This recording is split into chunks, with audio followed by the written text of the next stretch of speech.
Guys, looking forward to seeing that game, and also looking forward to seeing what NC State and Louisville have in store. We know that Louisville will be without Malik Cunningham, according to Pete Thamel. Brock Doman is going to get the start for them. NC State, we saw their quarterback a little banged up last week. We'll see if MJ Morris is able to go and how healthy he is. Eddie, what's the key in this game for you? Defense. It's going to be a defensive game for me. But, I mean, who can run the ball, really? That's going to be the thing. I mean, you got two very good defenses out there.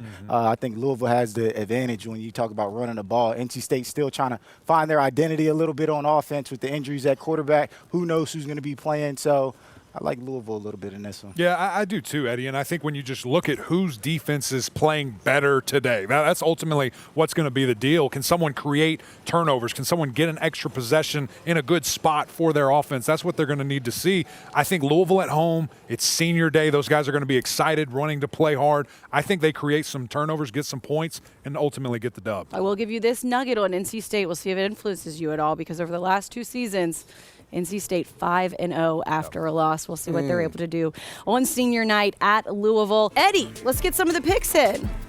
I'm going with – I already said it pretty much. I'm going with Louisville, right? All my points, I gave it away. No, I'm going with Louisville. I think they're going to be able to run the ball, and then Tyler Hudson had a big day. So if they do need to throw it, they got a guy they could throw it to, so Louisville. Yeah, I'm going Louisville as well. I think that Brock Doman has actually been the better passer for Louisville this season, as crazy as that sounds. So I think they're in a decent spot with him at quarterback. I think there's just too many uncertainties with NC State right now. A lot of rumors that have been in my DMs about who's playing, who's not playing. So I'm going with the Cards. They're getting the dub. Yeah, I like Louisville as well. You look at the defense, Momo Sanogo and those guys that can get after the quarterback. Not sure if MJ Morris is going to be able to play, and if he does play, he's going to be banged up a little bit, probably limping a little, so I'm going Louisville. I thought somebody was going to say something different. Am I allowed to change last second? I'll change it. I'll change it. He's changing it. I'm going NC State, dadgummit, because I've been believing that for hours now.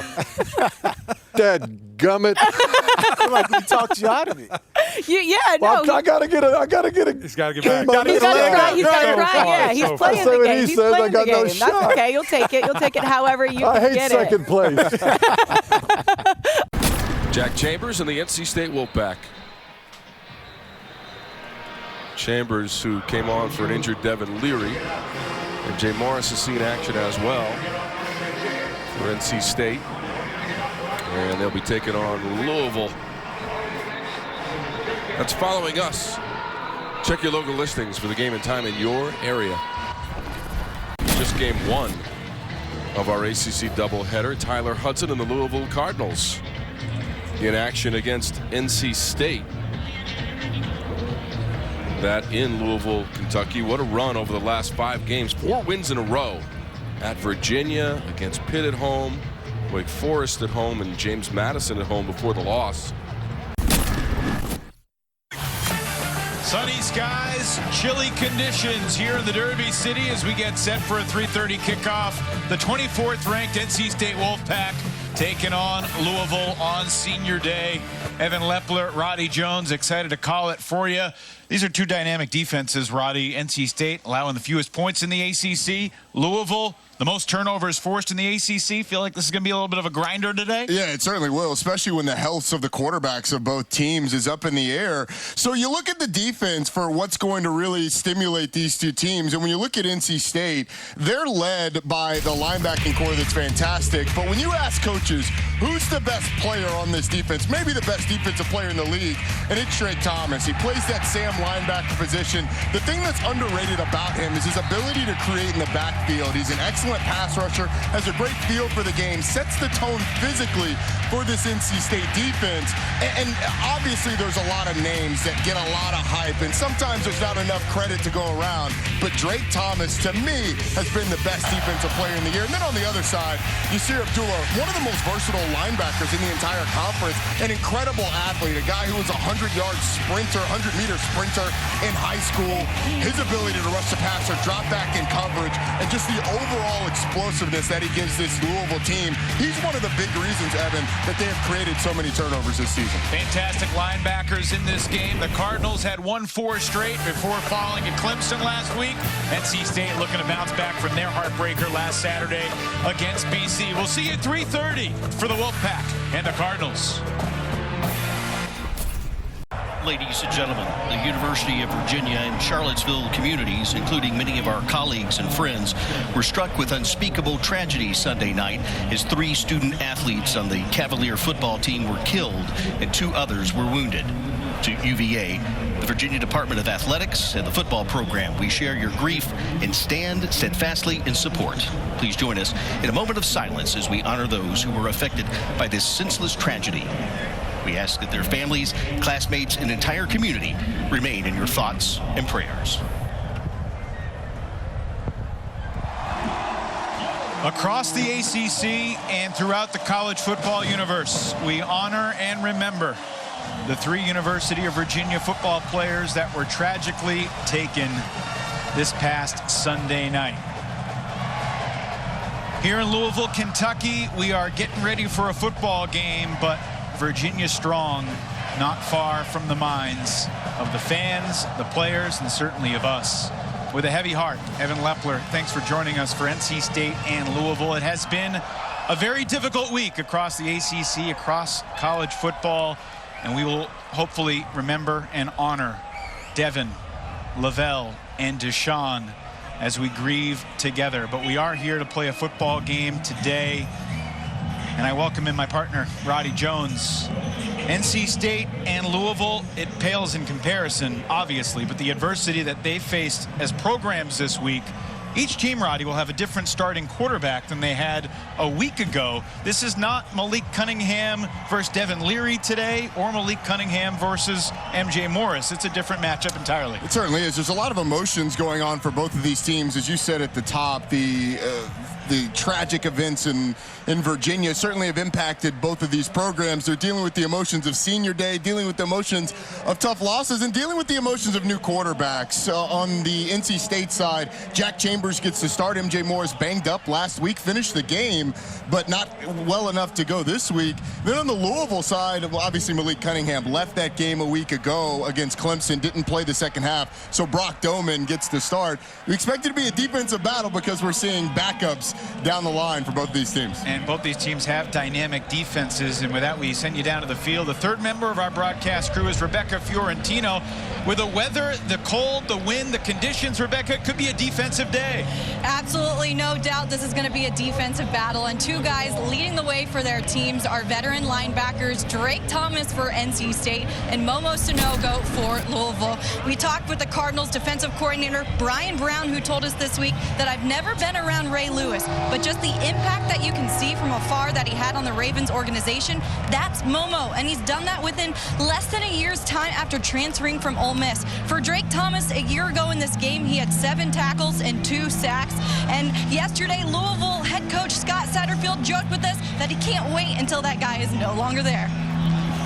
Well, those are not the only guys that we'll talk about today on the defensive side of the ball. It's blustery and chilly here in the Derby City. Feels like 30, and it feels colder than that, really, with the wind. Yeah, I think that graphic's a little off. I'd have it feels like at least mid-20s. NC State did win the toss and deferred. So it'll be Colin Smith to put his toe into the football. Jawar Jordan back to receive the opening kickoff, the 12th all-time meeting between the Wolfpack and the Cardinals.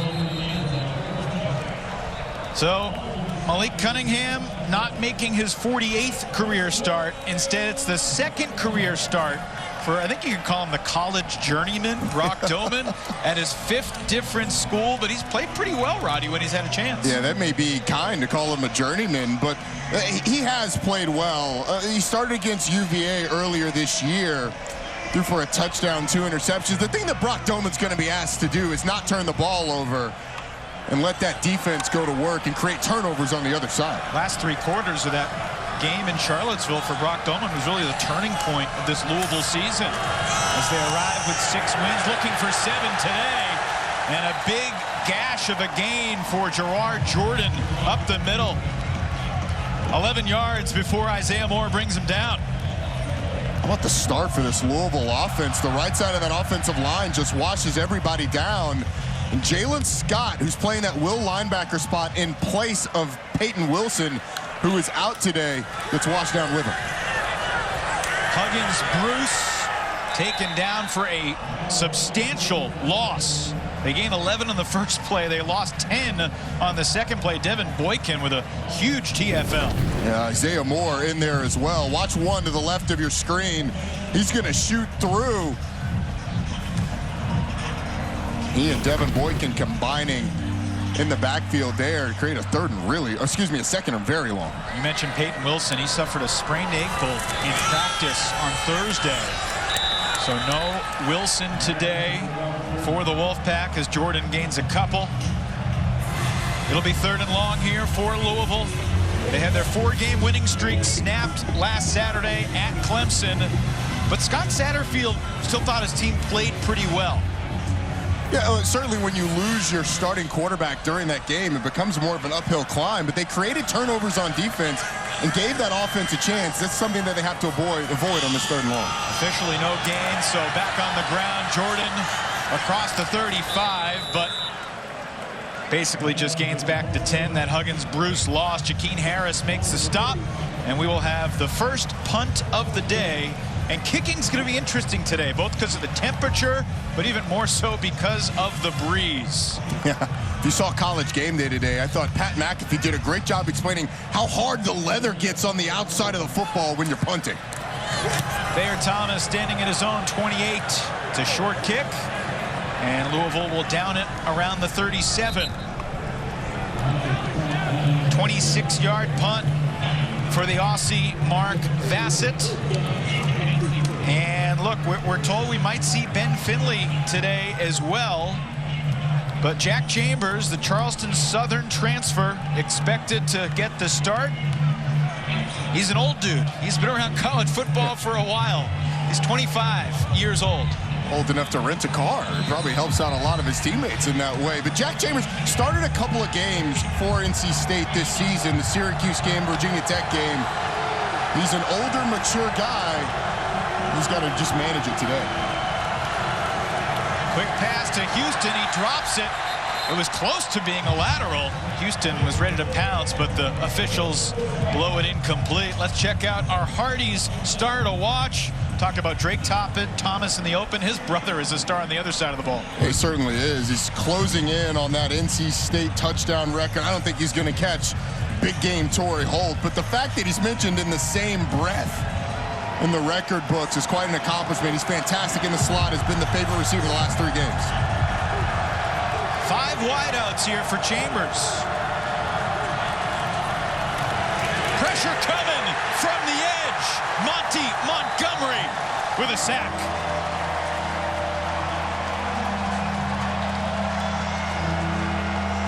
Monty Montgomery, who missed most of last season with an ACL injury, just coming off the edge.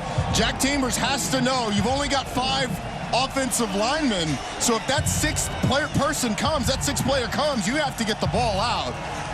He doesn't do it.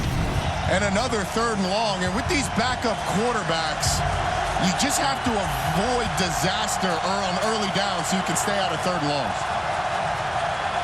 Neither team has done that on their first drive. Oh, bad snap. And that's another storyline for the Wolfpack today. Grant Gibson is also out, so Dylan McMahon takes over in the center spot. And Chambers just got rocked by a flock of red-clad Cardinals. The first guy there looked like it was Yasir Abdullah combining with Ashton Gelati. And that is a sight that no quarterback wants to see. You mentioned the bad snap kind of throws the timing off. I don't care if it was a great snap. That play was destined for failure. And these defenses coming out flying around as we expected in this one. Caden Noonkester will do the punting. Took over that role the Wake Forest game a couple weeks ago. And a pretty good punt that's dropped initially by Smith. And he'll just pounce on it inside his own 25. Well, Vassett had a short punt. Noonkester responds with a 53-yard bomb. He had the wind at his back, though, we should mention. Yeah, this is an interesting stadium with the wind, so that'll be something to keep a track of. Well, both coaches discussed special teams being mighty important. Holding was called, so this is going to send Louisville even further back deep into their own territory for the second drive for Brock Doman. The junior from Colorado Springs retakes the field with Louisville offense after the break. We welcome you back to Cardinal Stadium. Today, ACC football presented by your local Ford dealer. One first down for the Louisville Cardinals on their first drive, but then a punt. The Wolfpack go 3 and out. We've played 3 minutes and 44 seconds. Each team has got a shot. Brock Doman set to retake the field in just a moment. We'll take a look at the impact players brought to you by your local Toyota dealers. Yeah, and for Louisville on offense, it's Tyler Hudson, their leading receiver. You saw what he did last week against Clemson. I think his ability to catch the ball in contested catch situations has been fantastic. And then Rebecca highlighted Drake Thomas in the open. To me, he's the best defensive player in the league. He has been fantastic this season. Versatile, can rush the passer, physical. Is really the heart and soul of that NC State defense. How does his responsibility at all change or burden change without Peyton Wilson out there too? It doesn't really. I mean, he may have to make a couple more plays, but his job's the same. Doman's throw a little bit high and incomplete. Intended for the aforementioned Tyler Hudson, who had 11 grabs last week. He's got 57 catches on the season. The transfer from Central Arkansas, who was an FCS All-American. And it's not just the catches. Target-wise, he has 87 targets on the season. The next closest Cardinal, 41. That's Amari Huggins-Bruce. You're going to see number 0, the ball go his way a ton. That's why Tony Gibson said we will always know where number 0 is on the field. Across the 20-yard line, Maurice Turner, the true freshman from Georgia, brought down by Cyrus Fagan. It'll be third down. You get a tackle over situation. See there on the end of the line. It's an extra offensive lineman. Drake Thomas tries to go inside. He just gets hooked by Renato Brown. A really nice run on second down to set up a third and much more manageable. These are the types of third downs the offensive coordinators are comfortable with. What will Scott Satterfield and Lance Taylor's offense have on 3rd and 3? Doman completes it across the 30. Marshawn Ford with a catch for the 35th consecutive game. Moves the chains. So nice job by Brock Doman and a good play design by Lance Taylor and Scott Satterfield on that Louisville side. You get an out to the field that pulls the flat defender. Marshawn Ford just sits in the zone, and it's an easy pitch and catch. Although I guess nothing's an easy pitch and catch when it's 30-something degrees. And windy. Fresh defensive line in for NC State. The freshman Turner again to the sideline, pushed out by Isaiah Moore. You know, this Louisville offensive line coming into the season, we kind of thought this offensive line was going to be one of, if not the best in the league. And they didn't play like that early on. But over the course of the year, they have gotten better and better and better. And this is a really stout front seven for NC State. But so far, the offensive line's been able to create some holes. On 2nd and 7, back to Turner. And it's 3rd and short.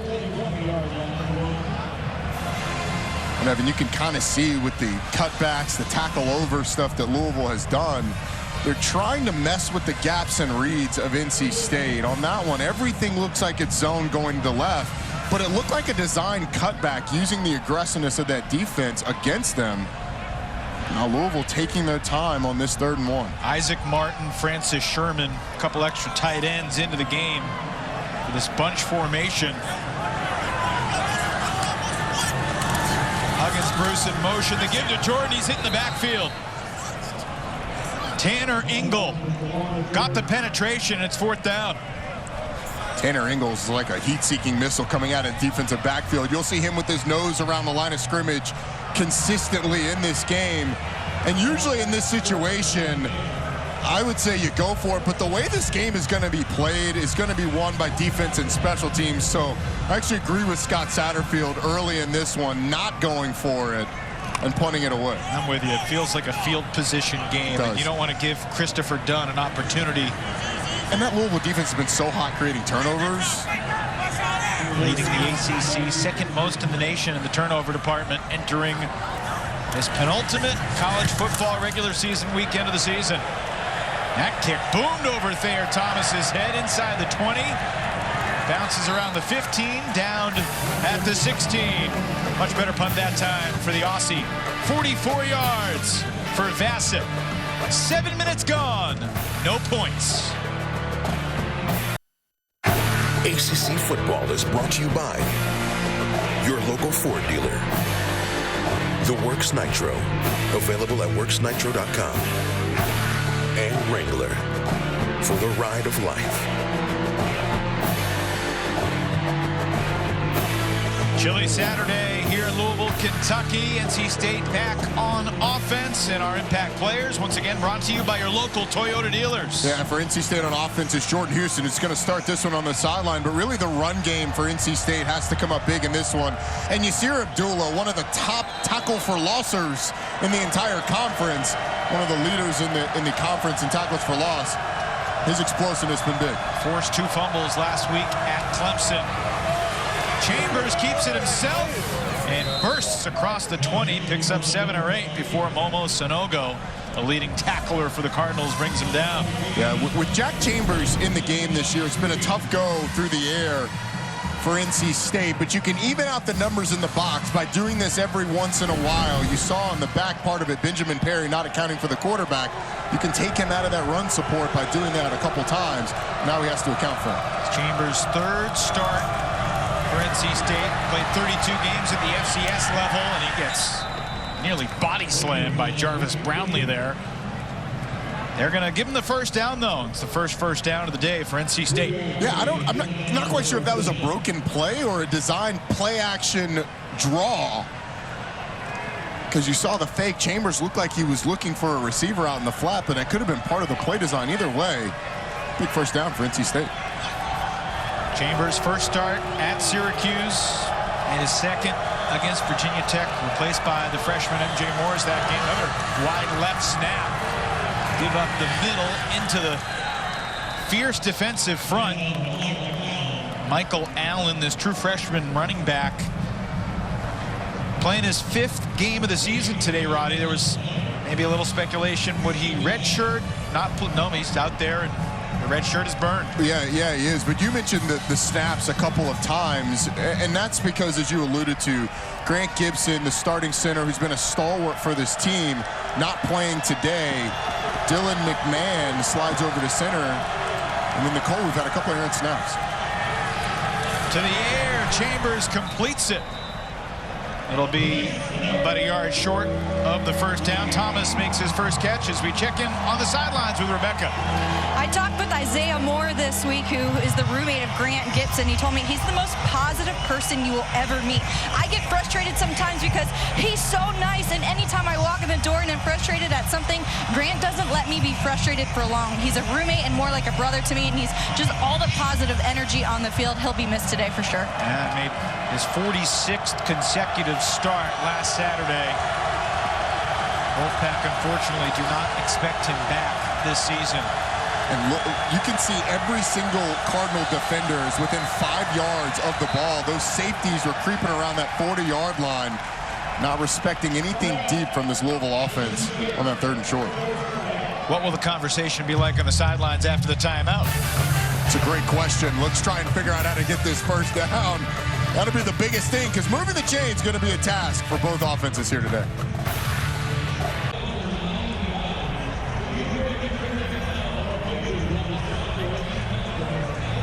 It was 3rd and 2 for Dave Doran's Wolfpack, but the officials just announced that before the timeout call, Louisville has been penalized for too many men on the field, so that's a free first down. It looked like there were a bunch of guys creeping around the line of scrimmage. Turns out there were more than are allowed. So NC State gets the first down, as you mentioned. Early mistake for the Louisville sideline and defense. Yasir Abdullah had a heck of a season. Bill Tough, brought to you by Wrangler.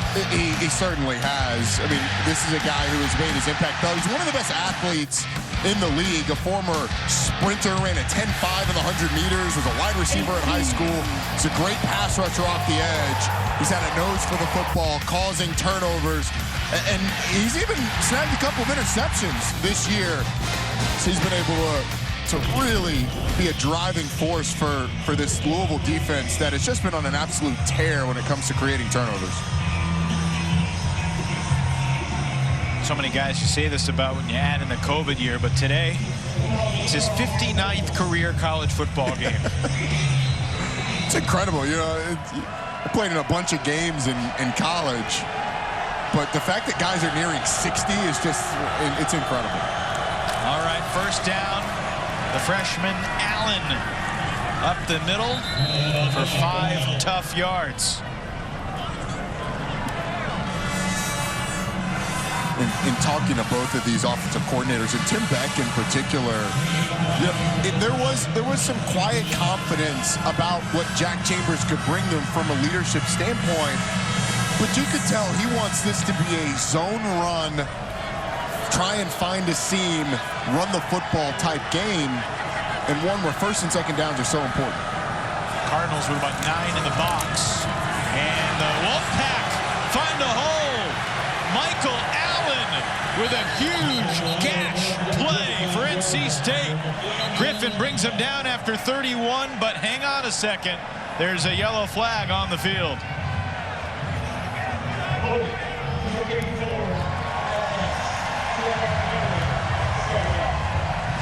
Holding on Josiah Provolone. Brings it back. It's another one of those cutback runs for NC State. And Provolone, to the bottom of your screen, just gets up to the second level, grabs the shoulder pad of Josh Minkins and allows Michael Allen out the back door. And to be honest, it didn't look like much, but you get those hands outside of the frame of the body, and especially as the running back breaks by, it's going to get called. I'm sure fans are on the couch saying, you didn't need to hold. He was already in the hole. He was through. Unfortunately, Josiah doesn't know that before he grabs him. Hold a spot foul. So back to the original line of scrimmage, basically. And Jordan Houston gets very close to the line of game before Brownlee brings him down. You know, this Louisville defense has been prone to giving up some big plays at times. It's really been the thing that has been their Achilles heel. And turnovers have bailed them out a lot, but this feels like one of those games with the way NC State's running the ball. Chambers tries to keep it himself. He needed about a half yard, and I'm not sure. This is going to be very, very close. It's a matter of inches near the spot, and they'll probably have to measure. No, first down.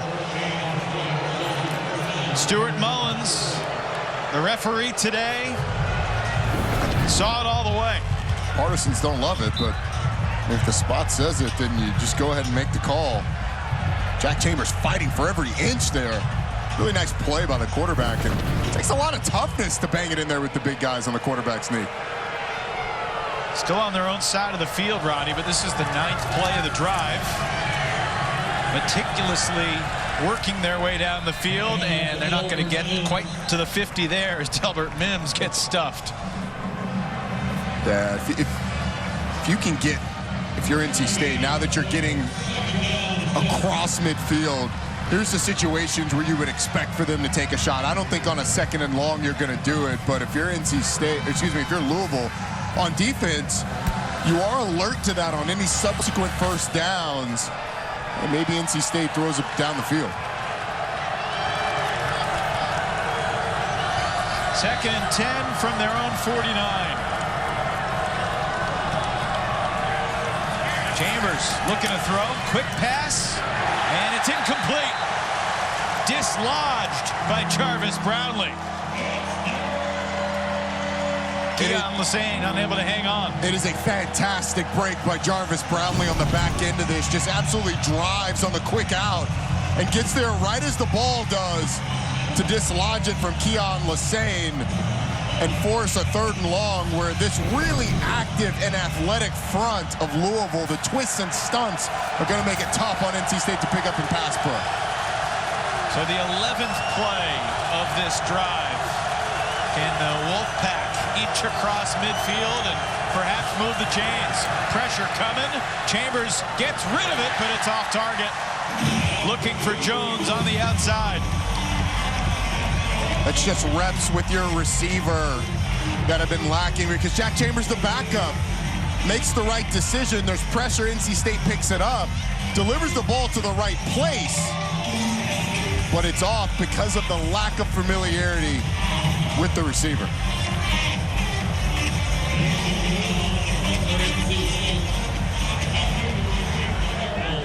Noonkester back out there.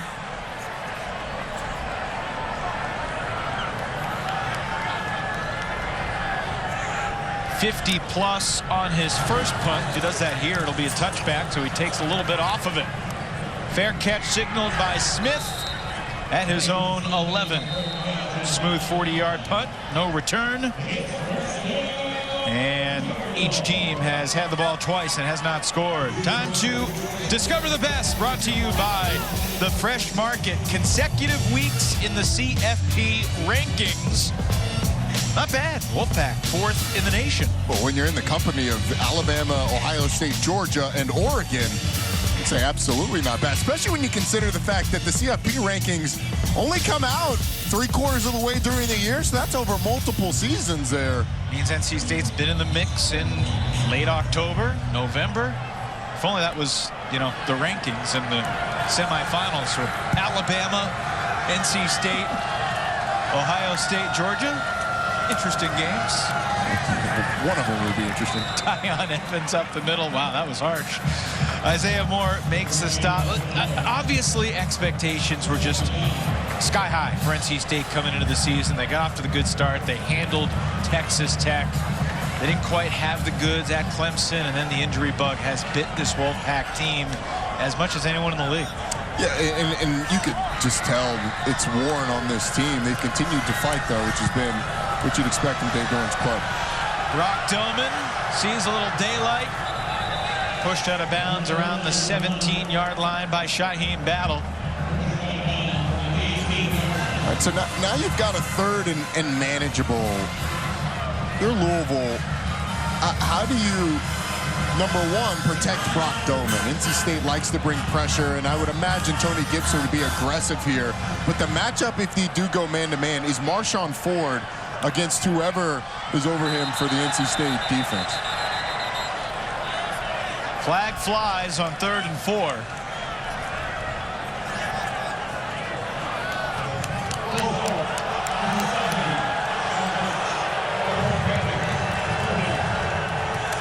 The senior left tackle Trevor Reed makes it 3rd and long. A little bit different proposition here that you're on at 3rd and 9. Especially this spot of the field. Exactly. And this is a situation where NC State likes to drop numbers. They'll drop 8, try and clog lanes, and make you find somewhere to go with the football. 2 wideouts on each side of the field. Doman dumps it off to Jordan, and he breaks a tackle, and he gets the first down. 13 yards on the quick dish to Jordan. Well, it's just the design. It's almost like a screen pass, but watch the blocking out front. You get a couple of linemen releasing, and a great job by Michael Gonzalez, number 68, throwing the block on Drake Thomas. Really nice play call by Scott Satterfield, too. Jordan breaking the tackle of Jakeem Harris to get a couple extra yards. Jordan again to the outside. Fagan ushers him out of bounds, but after another significant gain, Jordan picks up 17 more. This is what we call having something for the unblocked defender. As he cuts back one-on-one in the hole with Aiden White, just gives him a little bit of that sauce, and then gets out the back door and up the sideline. The running back coach used to tell me, look, we can block most of them, but we can't block all of them. One of those DBs comes, that one's on you, and Jawar Jordan took care of business. Seconds tick away. And Louisville has had more yardage, more first downs, but same number of points on a cool November Saturday in Louisville. No Malik Cunningham today. No Devin Leary either. No score after 1.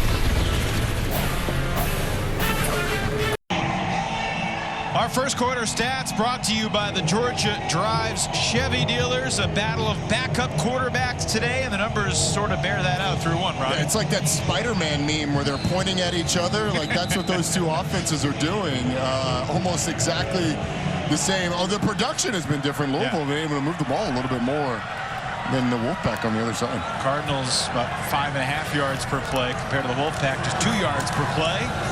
We begin the second quarter on the ground with Tyon Evans. Short gain for Davin Van brings him down. Let's get you our Ford keys to the game. Brought to you by your local Ford dealer. What you got today, Rodney? For NC State, you got to win the defense and the special teams. Dave Doran said it's going to be a big special teams game for us. In pregame, you asked me, what about the offense, Roddy? And offense, just do the best you can. Defense for Louisville has to keep that turnover trend rolling. Pressure from Isaiah Moore. Doman throws it away.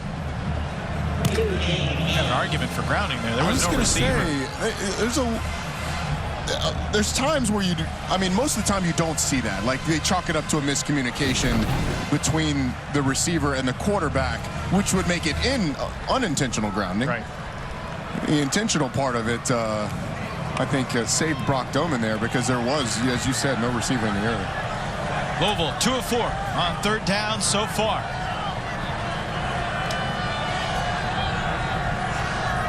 Cardinals need 9. Blitzer's coming. Doman steps up, but he cannot escape the wrath of Drake Thomas. 2-year captain. Blitzers from everywhere. Tanner Ingles coming from down the street on that blitz. They actually do a good job of picking it up, but the coverage down the field forces Doman up, and Drake Thomas absolutely finishes him. But Tanner Ingle is about as good as anybody in the conference at timing of blitz. He's almost got that Troy Polamalu sense of when the ball is going to be snapped. Always hits it on the run. Those instincts that you can't measure. Bassett's third punt. It's a good one. Fielded by Thomas, and he's down inside the 5.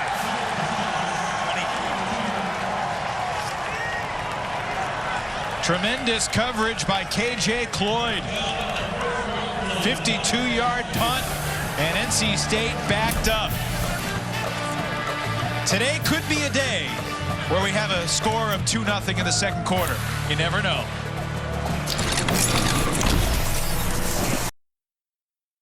ACC football is brought to you by Blue Cross and Blue Shield of North Carolina and Yellowwood. If it doesn't have this yellow tag, you don't want it.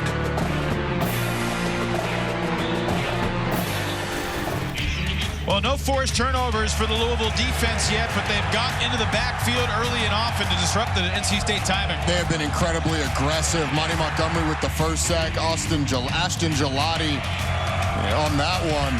They've been getting after Jack Chambers at quarterback, and now that NC State's backed up, I would expect this Louisville defense to pin their ears back and continue the aggressive play so far. And let's not forget, Dylan McMahon at center. We've had a couple of snaps a little off the mark.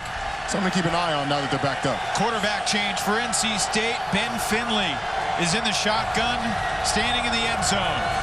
He'll give to Jordan Houston, who's out across the 5. Gets a little bit of breathing room. Finley hasn't played in a game since the Carolina game 2 years ago, when he had a couple good drives, flashed in the pan, and then turned it over a bunch. Yeah, some spot duty previously in his career. But a guy who can absolutely spin it. Interesting that they would make that move in this situation. I mean, we saw Clemson go to Cade Klubnik a few weeks ago, backed up. That ended poorly for them. And with the turnover issues, concerns that they have with Ben Finley, it's a little surprised to see him in this situation backed up. But if you're NC State, do you take a shot here with Louisville being aggressive? He's throwing into the wind or handing off. Houston out across the 10. Momo Sonogo with another stop. They will spot that one just shy of the marker. 3rd and 1.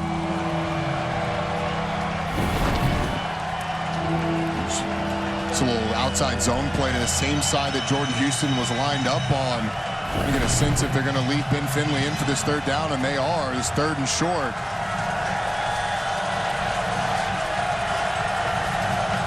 Cedric Sebro in motion on the right side of the line. 3rd and 1. Louisville's defense does the job. Brian Brown dedicating basically everyone who wasn't covering a wide receiver towards stopping the run here. Backup to the backup, quarterback in. Backup to the backup to the backup, really. Quarterback in the game for NC State. And so Brian Brown almost daring them to throw the ball down the field, able to come up with a big stop on a 3rd and short. Noonkester's first 2 punts were 53 and 40. Standing in his own end zone. His 3rd punt of the day. Into the wind for the first time. Fielded right at midfield. 37 yards on the punt, no return. We remain scoreless here in Kentucky, and now a quick message from Works Nitro. Meet Works Nitro. Powerful tools for any project with gas-like power without the gas. Fueled by PowerShare batteries to give you the power to outperform. Louisville Cardinals honored a bunch of seniors before the game today. Always an emotional day. You always remember your senior day for forever, right? Yeah, particularly if you play your rival. These guys are not obviously playing theirs. I played my biggest rival there, and it wasn't great for me. Throwback pass, Marshawn Ford leaps past the lineman. Ford down the sideline. Biggest play of the day for the Cardinals. 37 yards. Taking over at midfield, you thought, all right, does Louisville take a shot? And it's sort of a misdirection screen back to the tight end, Marshawn Ford, who gets a ton of blocks downfield. Look at Tyler Hudson, the leading receiver, blocking a couple of Wolfpack defenders. And then the speed by Marshawn Ford gets Louisville in great position. Really nice call by Scott Satterfield and Lance Taylor. Officially 38 yards, 1 yard shy of the season long. Back to the ground with Jawar Jordan. And a short gain. First trip into the red zone for either side today. Each of these coaches, offensive coaches, will have, anywhere from 5 to 10 plays that you really get one shot at. That screen was an example of one of them. But you want to break them out at the right times, and they can have the biggest impact. Scott Satterfield timed that one up perfectly. Now my question is, hey, running the ball is going to be tough. Do you throw it in the end zone once and see what happens? Doman looking to sling it. Shot to the end zone, right on cue, and it's incomplete. Hudson got his hands on it, but could not bring it in. Actually ended up being a really nice throw by Brock Doman, just a fade down towards the end zone. Oh, Tyler Hudson had it against Shaheem Battle, who never turned around to find the football. It's a really nice throw by Doman, giving his receiver a chance. Sure was.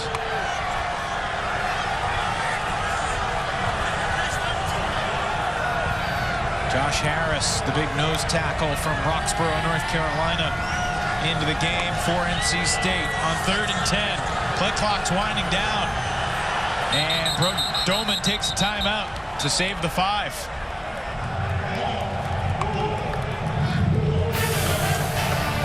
We will take it as well with 10:17 left in the second quarter. 3rd down, Cardinals knocking on the door. Louisville band on senior day here at Cardinal Stadium, looking on as the offense has a 3rd and 10 inside the red zone for Brock Doman, just making his 2nd career start. He's traveled more than Odysseus did in the Odyssey. For more on that, Rebecca Fiorentino has the story. I had a chance to talk with quarterback Brock Doman's older brother JoJo this week, and you could hear the love for his brother through the phone. He spoke incredibly highly of Brock and everything he's been through up until this point, going to all the different places he's been to and landed here at Louisville. I asked him if there was a word that sums up his journey, and he told me, honestly, the first word that pops into my head is miracle. He thought about it for some time and tried to think of a more humbling word, but for his brother, he said miracle does it the most justice. JoJo is currently a linebacker for the Indianapolis Colts, 2 hours away, and this weekend is what the Doman family calls a 2-for-1. They're here for Brock's game today, and then they'll make the 2-hour drive to Indianapolis to watch JoJo tomorrow. The reinvigorated Indianapolis Colts after the coaching change. JoJo played college football at Nebraska. Inside the red zone, brought to you by CPI Security on 3rd and 10. Jawar Jordan gets drilled. Tanner Ingle, what do you call him, a heat-seeking missile? Yep. It's not very hard to seek heat on a day like today when you've got all those bodies flying around. But Tanner Ingle always brings it on the right side of your screen. He just fills the hole, brings down Jordan shy of the line to gain.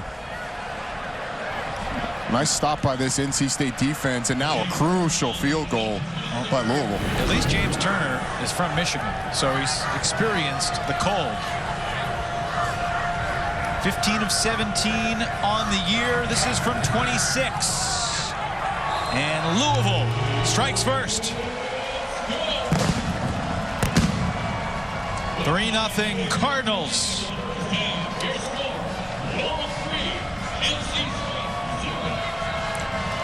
And we talked about the special teams field position. That drive was set up by the great field position that started with a punt. Yep. Tackling Thayer Thomas inside the 5-yard line. Then you get a punt on the other side. You take over at the 50. One big play gets you into field goal range. Your offense kind of stalls after that, but it leads to points. That's what we mean when we say this is a defense and field position game, because your defense gets stops that let your special teams set up future possessions where one play can get you points. Complimentary football. They also got the stop on 3rd and 1 at the 13-yard line. And the big play to Marshawn Ford, 38 yards, sets up the Turner field goal. Travelstead back out there for the kickoff. Mention Brock Doman traveling more than Odysseus in the Odyssey. I take it you've read the Odyssey? In college, a while back. There you go. Oh, boy. I think I said I read it. I never actually did. Well, no comment. Touchback. NC State to the 25. Another question is, if you're NC State, how do you try and create what play do you have in there that can get you the Marshawn Ford long run? Let me tell you, I think it involves Thayer Thomas, but I'm not sure if he's throwing it or catching it. I mean, it could be both. It will certainly involve Ben Finley as well, as you see Jack Chambers on the sideline for the 2nd consecutive series. Obviously, Ben's older brother Ryan had a heck of a career for the Wolfpack. Two guys, very different personalities. Kind of a sidearm sling with pressure coming. Diaby in the backfield, and Thayer Thomas, the intended target, 2nd down. It was well covered by the Louisville defense. They had the flat all taken care of, and then pressure in Finley's face. It was wise just to get rid of it. Wolfpack offense, we mentioned obviously MJ Morris, Grant Gibson out, Devin Carter also expected to be out for the 2nd straight week on the outside. Finley to throw again, floats it over everybody. Closest receiver was wearing all red, Keetrell Clark. That's one of those routes that's a side adjustment. If the defender's playing back, it's a go ball that's called, but if the defender's playing off and you're not going to beat him on the go, you stop and bring it back. And Daryl Jones and Ben Finley just on completely different pages there. I thought Daryl Jones made the right read, stopping and coming back down the stem.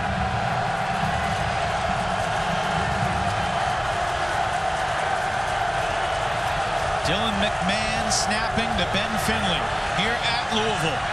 And on 3rd down, a flag flies. Not sure Jarvis Brownlee needed to be that aggressive. Looking for Terrell Timmons. We'll check the marker. Pass interference. Number 12, defense. 15-yard penalty and an automatic. 1st down.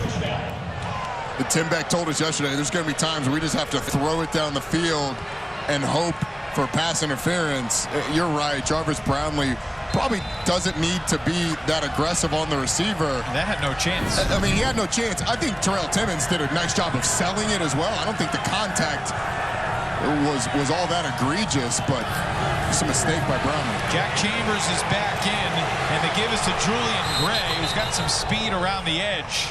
close to midfield. Will be shoved out right around the 47. Wolfpack's own 47. Receiver in the backfield, a little midline zone read, and Gray goes around the edge for a nice first down. Thayer Thomas is on the sideline for the 2nd down and 3.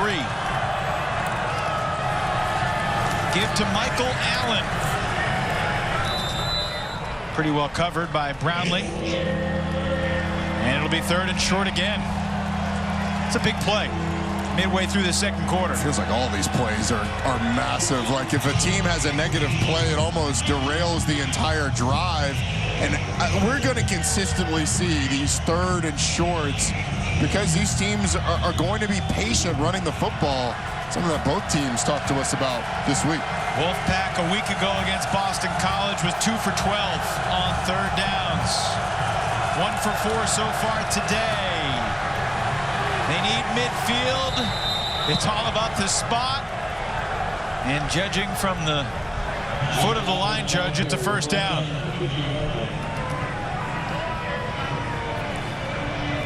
The cliche, football is a game of inches, is going to be all over this football game. And Ben Finley's coming back in after this 1st down run. Yeah, it looks like that initial surge. It appears that he did get across midfield, and it was close enough. That was a bad angle. I thought the ball was across. I thought it was near the eye of the Cardinal. Wolfpack are not in Louisville territory yet. Now they are. Darryl Jones gets drilled by Monty Montgomery, but it's a 17-yard pass from Ben Finley. You can see the way the ball comes out of Finley's hands. It's why they really like him. This is a guy that's been on scout team really the entire season. And Dave Doran told us, I think we'll probably be surprised at how much he has gotten better having to go against this NC State defense every single day in practice. Gibson saying they don't make it easy on him and they give him the freedom to make the decisions against that defense. Nasir Abdullah brings down Allen. Pretty good drive here, though, from NC State in response to the Turner field goal. Certainly is. They were helped out by a pass interference penalty by Jarvis Brownlee, but that's part of the game. It's part of the game plan for NC State. Sometimes you're going to have to force the issue. They were able to get the call. Jack Chambers back in the game. Interesting how they've rotated these two mid-series. As a running back, how would that impact you? Honestly, it does. It impacts the where you take the handoff. Ben Finley 6'3", Jack Chambers 5'10", and handoff goes to different places. Allen ran into his lineman. It'll be 3rd down. Evan, it's funny that you ask how does that impact you, because that was one of the biggest adjustments that I had to make when I got to college, was taking handoffs from guys that were like 6'3", 6'4". Right. My school quarterback was 5'9". So it wasn't in the belly, it was more in the chest. At NC State, been managing those two guys. They're going to go empty here, it looks like. Ben Finley coming back in the game. Yeah, how about this? The alignment and the only sub coming in is the quarterback. I know. If I was Louisville, I probably would have subbed too, just to run the play clock down more. Play clock is winding down, and it looks like NC State's going to take the timeout. Wolfpack with their best drive of the day. 3rd down and about 4 when we return. Well, earlier on, Roddy was talking about adjusting to different quarterbacks as a running back. I talked with Thayer Thomas how they adjust as a receiver, and he says it's not as simple as people think, the pass and catch, working with different quarterbacks, specifically with the way the ball spins and how much each quarterback throws it. He compared it to when you face a pitcher in baseball, something he's familiar with having been on the baseball team at NC State. Each pitch looks slightly different. Jack Chambers throws it more baseball style. He's like a middle infielder. He rips it, and you can tell he played shortstop and second base growing up. Thayer Thomas would know, if former Red Sox draft pick. Roddy, you were drafted out of high school by baseball. 3rd and 4. Finley slings it complete. 1st down and more for Darryl Jones. inside the 15. Needed 4, got 14. Little flash fake brings the linebackers up and frees up the slant right behind him. A nice job by Ben Finley of putting it right on Daryl Jones. He's able to just catch it close to his body and hold on to it and get that first down. That's what Ben Finley gives him that hasn't been there with Jack Chambers. Third catch for Daryl Jones. 1st and 10 at the 13. And that one thrown out of bounds. Montgomery bringing the pressure. Pretty mature decision there by Ben Finley. See, he's not expecting the snap. It comes hot at him. He's fortunate to be able to field it and then just throws it out of bounds over the head of Michael Allen. You avoid the grounding. You avoid disaster. Yeah, that could have been a catastrophe. Yes, it certainly could have. We saw that watching the end of the Pittsburgh-Duke game earlier. Now, Pittsburgh survived a really bad punt snap that allowed Duke to score what could have been the game-tying touchdown, but they got the defensive stop on the 2-point conversion. Incomplete on 2nd down. We'll set up 3rd and 10. You know, in the 12 o'clock hour earlier today, Florida State and Duke both going for their 8th wins, Roddy. Florida State comes up with win number 8. Duke comes up short. NC State trying to join the Seminoles in the 8-win club here today. Yeah, they certainly are. Big 3rd and long. That one, Ben Finley absolutely fired. It's gonna. This play is as much about trying to figure out who's coming and from where from this Louisville defense. Looks like you're going to get pressure from both sides. That ball, it was nearly intercepted. Somehow Monty Montgomery let it slip through his fingers.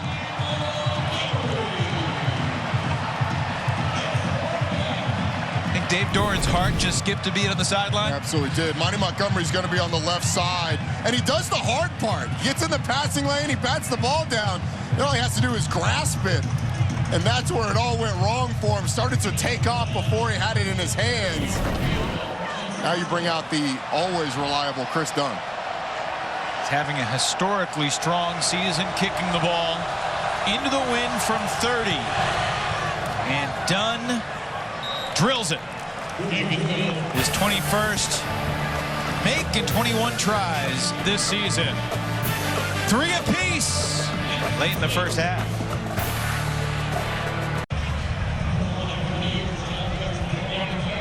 Well, each team had 3 possessions and punted 3 times, and then Scott Satterfield's Cardinals got a big play on the 38-yard pass to Marshawn Ford, set up the 26-yard James Turner field goal.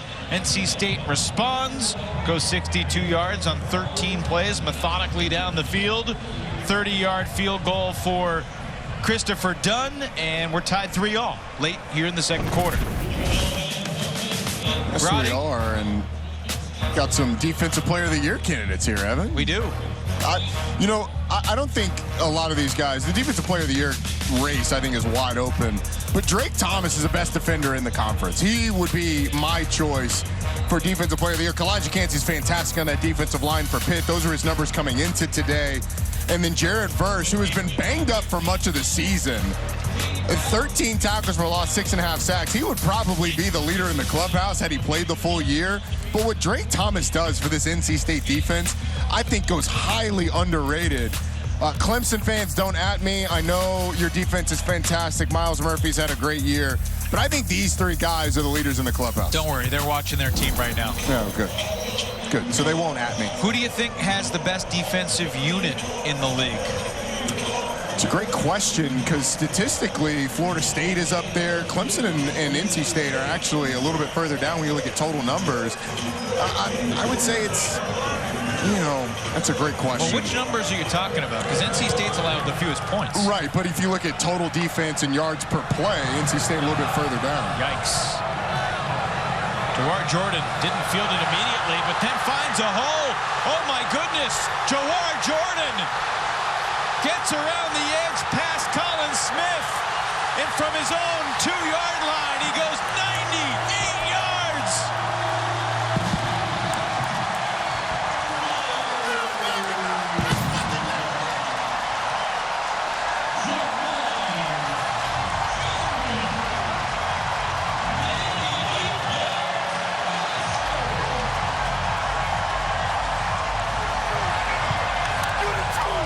insanity, because that looked like a disaster in the making.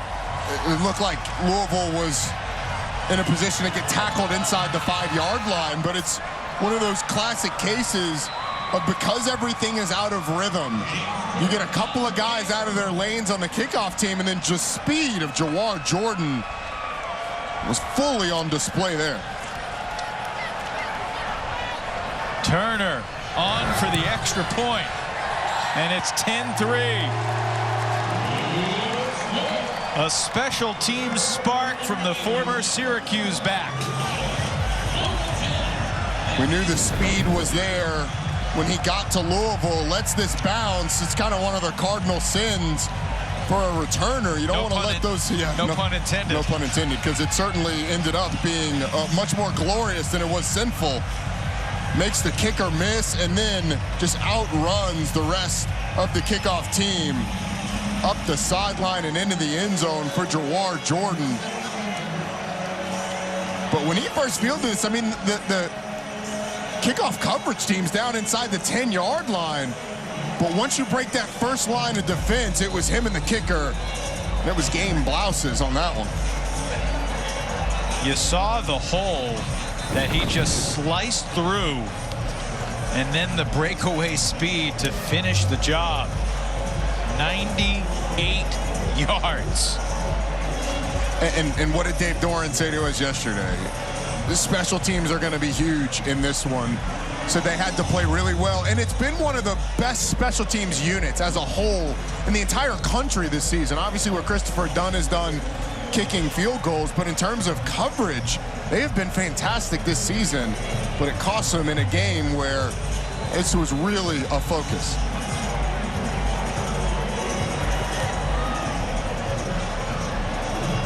First kickoff return touchdown to the season for Louisville.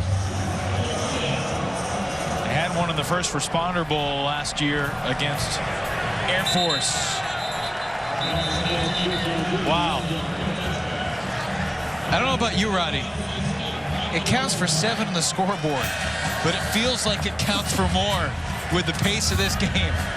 Yeah, it does. You know, the big plays have been hard to come by for both teams.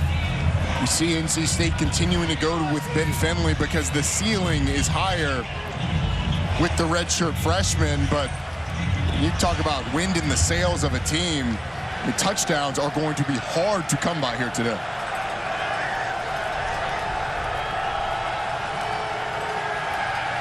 Finley back to the air, almost intercepted. Testing Jarvis Brownlee, nearly at his peril. Jarvis Brownlee is kind of one of the stories of this Louisville defense. Keitrell Clark on the other side has been a fantastic corner for Louisville, but they were looking for somebody on the other side to elevate their game, and Brownlee transferred him from Florida State, had an up-and-down career for the Seminoles, but has really rehabbed his mentality and his confidence. Almost brought that one down. We have not seen the Wolfpack attack Keitrell Clark that much so far in this game. They're going to Brownlee's side as they complete the short pass to Porter Rooks. Just his 11th catch of the season, sets up another third and manageable from the 32. You just wonder how much of the playbook is available to NC State with Ben Finley in the game. He's been running scout team all year. And when you're thrust back into the lineup in this position, how much time could you have dedicated to the game plan every single week? And certainly the reps will have been lacking. Wolfpack 3 for 7 on third down. That's complete. Rooks again to move the chains. It's a nice couple calls by Tim Beck for Ben Finley. Some simple reads, simple throws. Louisville opting not to go man-to-man. Zone on the outside, you get a clear-out route with a little dart to the flat, and Finley's able to find the completion. Finding a little bit of a groove. Of course, that can be undone with one errant throw at any moment, so don't get too comfortable. Louisville thought there was movement. That pass incomplete. Jones can't hang on through Brownlee's pressure.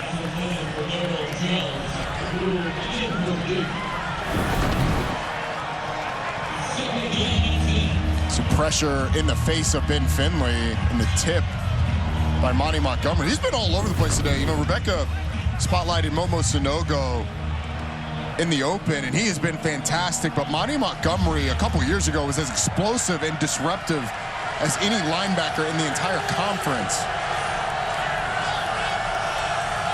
Cardinals have enjoyed getting them back on the field, back in the swing. This Louisville defense has come a long way this season. Complete on second down to Houston out of the backfield. True freshman linebacker Popeye Williams helped to usher him out of bounds. Third down again for NC State's O. Couldn't think quite quickly enough about a Popeye the Sailor Man joke there, but nice play by Ben Finley. It seemed like that's where he's the most comfortable, throwing those types of routes. Gonna have to push the ball downfield a little bit more here, you would think. Popeye ate his spinach in the pregame meal. Yeah, there you go. That's what it should have been. Apologies to everyone out there. On third down, Finley under pressure, down he goes. Yasir Abdullah does it again.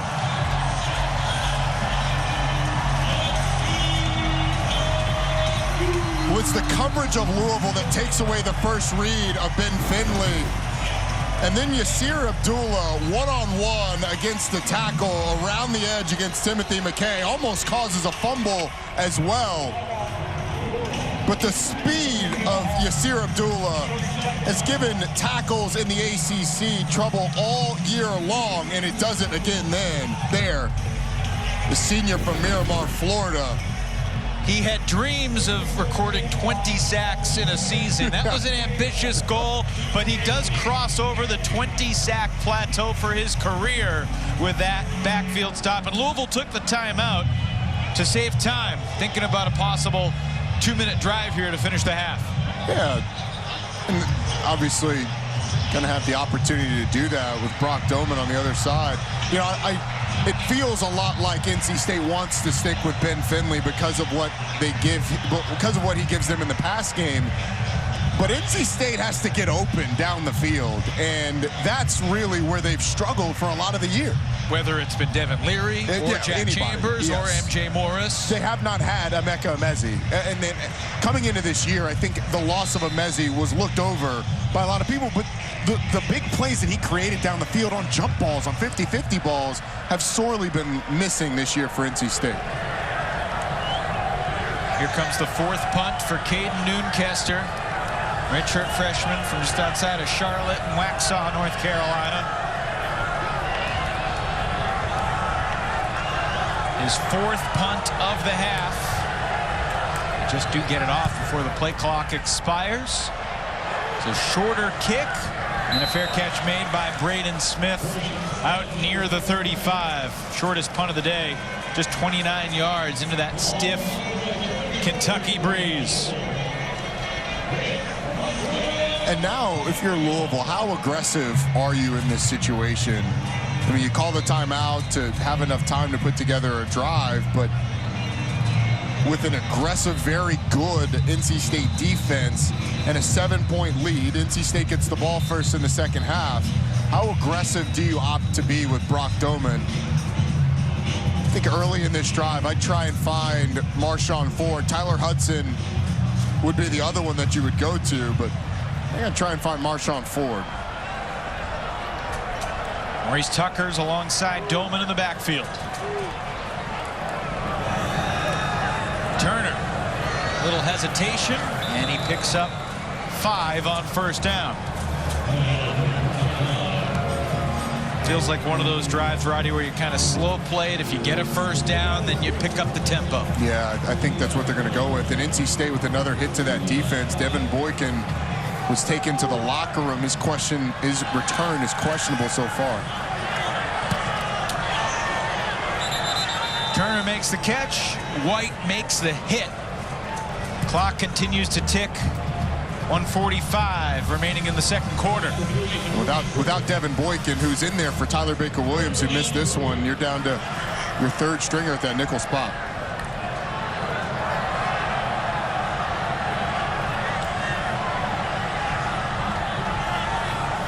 3rd and short.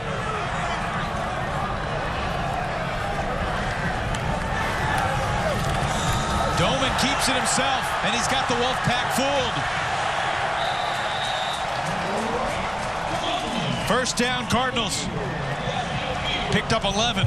Brock Doman, not a huge run threat, but can run well enough to keep you honest on his own read. Really nice call by Scott Satterfield to pull it, get around the corner, get the first down. Doman, oh, what a flip! It's incomplete. Incredible awareness. Davin Vann bearing down on him, and he just flicked it to Turner.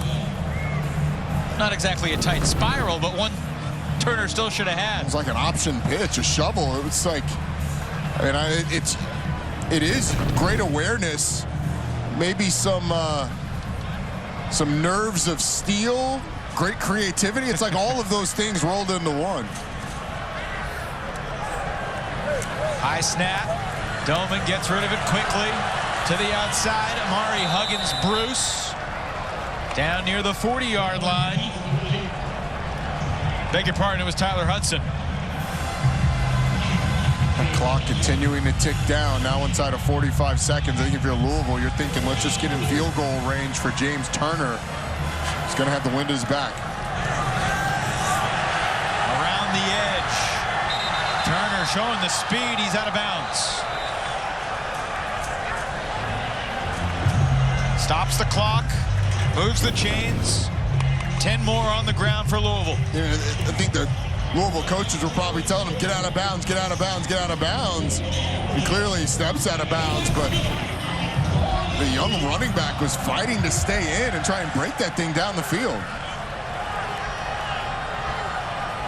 They're on the outside of field goal range. They do have the wind at their back right now. So the outside edge of Turner's field goal range. As long this year is 48. NC State. He's made one 50-yarder in his career. NC State takes a timeout here defensively. Turner just 1 for 6 in his career from 50 and beyond. So you'd love to get him, you know, within 35 yards here if you could. Yeah, the question for the coaches of Louisville would be, where are you comfortable running out James Turner and kicking that field goal? But this timeout by NC State gives you a chance with Brock Doman to just remind him of the most important things in this situation. You're trying to get points. You don't want to take a sack. Certainly don't want to force the football and have a turnover. And then you can also remind him of what they expect to see from NC State in this situation, because as you get closer and closer to that goal line, you've got to contend more and more with the pressure that Tony Gibson likes to bring on the other side. Fans here in Louisville rocking out to Blink 182 as we pause for a quick word from Wrangler. It's in all of us, the courage to go all in. Wrangler, for the ride of life. Every single game, coaches stress it's going to be about all the small things, Roddy. I very rarely think it's about all the small things. Dwar Jordan is in the backfield alongside Brock Doman, the journeyman junior from Colorado. Doman steps up, completes it. Inside the 15 goes Tyler Hudson. Great delivery by Doman. Now you hurry up to the line of scrimmage. Clock stops on the first down, and we'll start again when the chains are set. Not looking to spike it, instead throw it over the head of Huggins-Bruce in the end zone. 18 seconds left in the half for the Cardinals. Still have that timeout, so if Scott Satterfield wants to try and pop a run, it's absolutely available to him. You've got time. You've got a time for enough plays where you can have a run, throw it in the end zone again, and then have to go try and kick that field goal. That's what you have to do. Fake the handoff on the jet sweep. Doman with tons of time.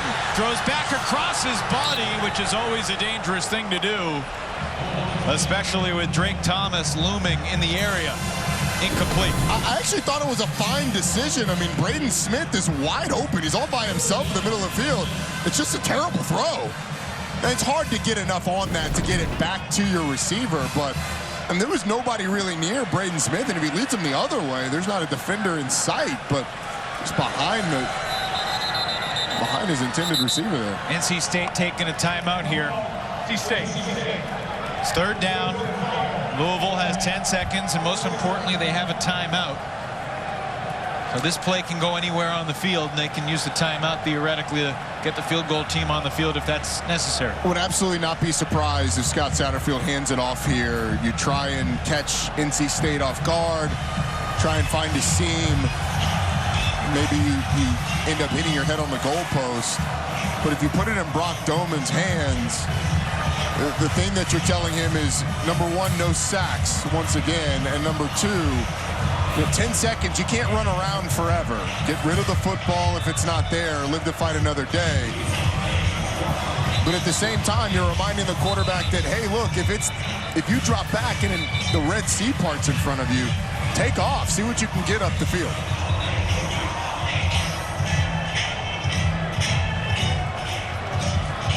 Well, the big play of the half, obviously, the 98-yard kickoff return by Jawar Jordan.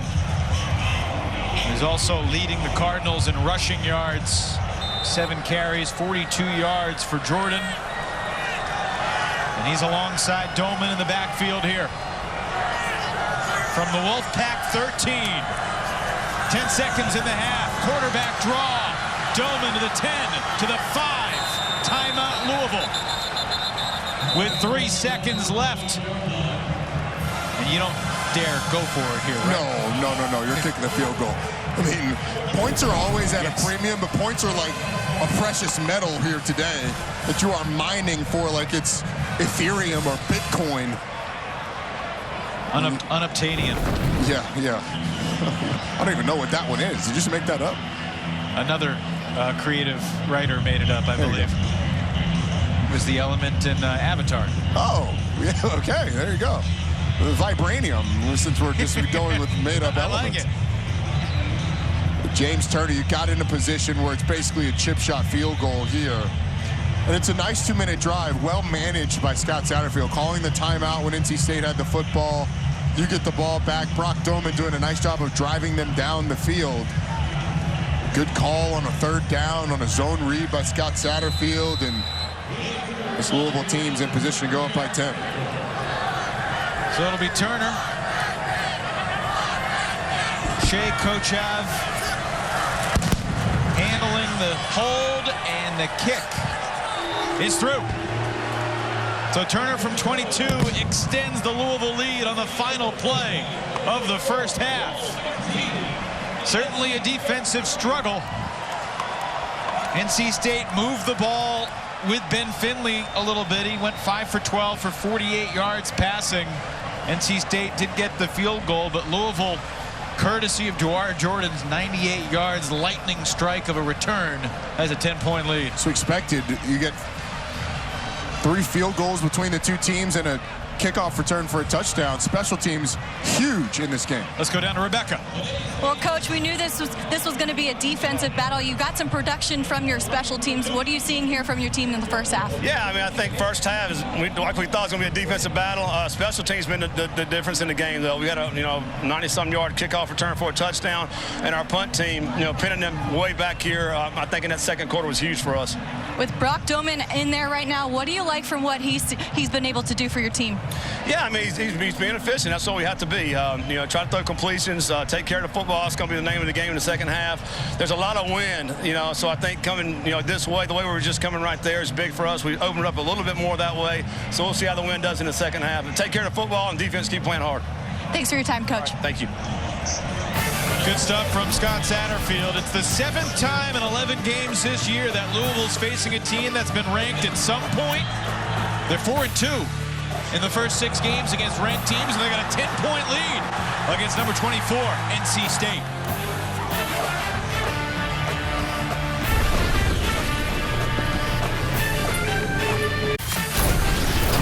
Welcome to the Toyota Halftime Report, presented by your local Toyota dealers. Couple quarters done here in the Derby City. Louisville leads NC State 13-3 on this emotional day across the ACC. A doubleheader day here on your regional sports networks. Earlier in Tallahassee, the Florida State Seminoles put on a show. For more on what happened in Tally, here's Tom Wormy.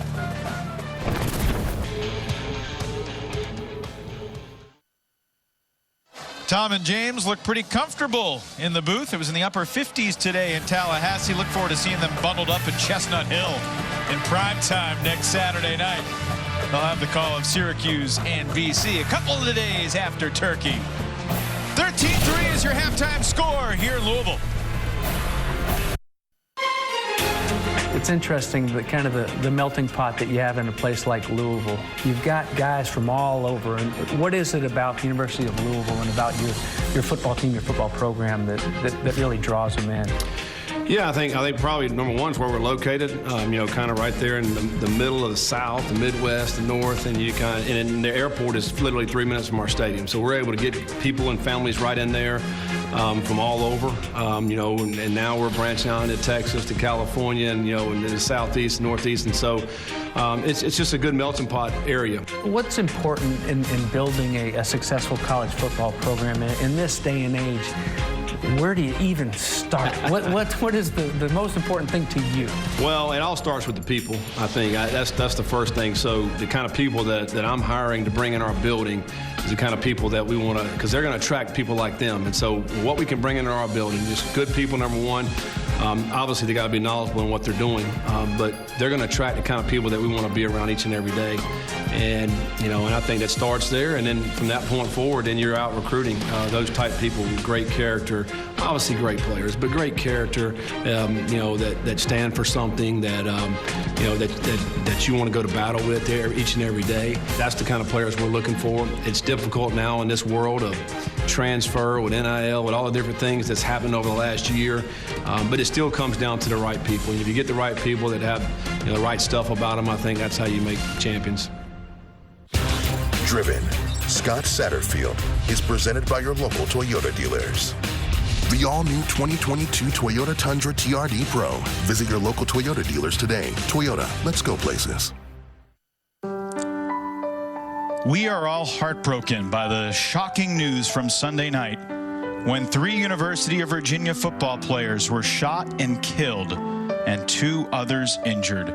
Today, signs of UVA strong and 115-41. The uniform numbers of the 3 slain players express the support and love from the community. Deshaun Perry, a 4th-year linebacker from Miami. Devin Chandler, a 2nd-year wide receiver from Huntersville, North Carolina. And Lavelle Davis Jr., a 3rd-year wide receiver from Dorchester, South Carolina, were all killed. Mike Hollins, a 4th-year student running back from Baton Rouge, and Marley Morgan, a 2nd year from Houston, were also injured. Here's Virginia head coach Tony Elliott earlier this week. Everybody, and understanding that everybody's going to respond differently to this situation. My job is to lead in moments like this. And so I've had my moments where I've broken down and showed my emotions, and I've even had those moments in front of the team. I think it's important that we all grieve. I mean, these are outstanding young men that we don't understand why they're gone so early, and I think it's honorable that we grieve these young men, but also too we have to keep it in perspective and make sure that we take this pain that we're feeling and try to find a way to turn it into passion and motivation to go forward one day at a time. Former Virginia head football coach Bronco Mendenhall tweeted, "It's as if I've lost 3 of my own sons, and not being able to console or be there to counsel and nurture, and be doing that, I'm hurting. Those smiles are authentic, and their futures were genuine. I just felt so lucky to be around them. It's just absolutely heartbreaking to even consider." On Monday night, thousands attended a vigil on the South Lawn and participated in a moment of silence to honor the victims. This is a challenging and emotional time for the University of Virginia and the greater Charlottesville community, and our hearts go out to them and everyone during this tragic time.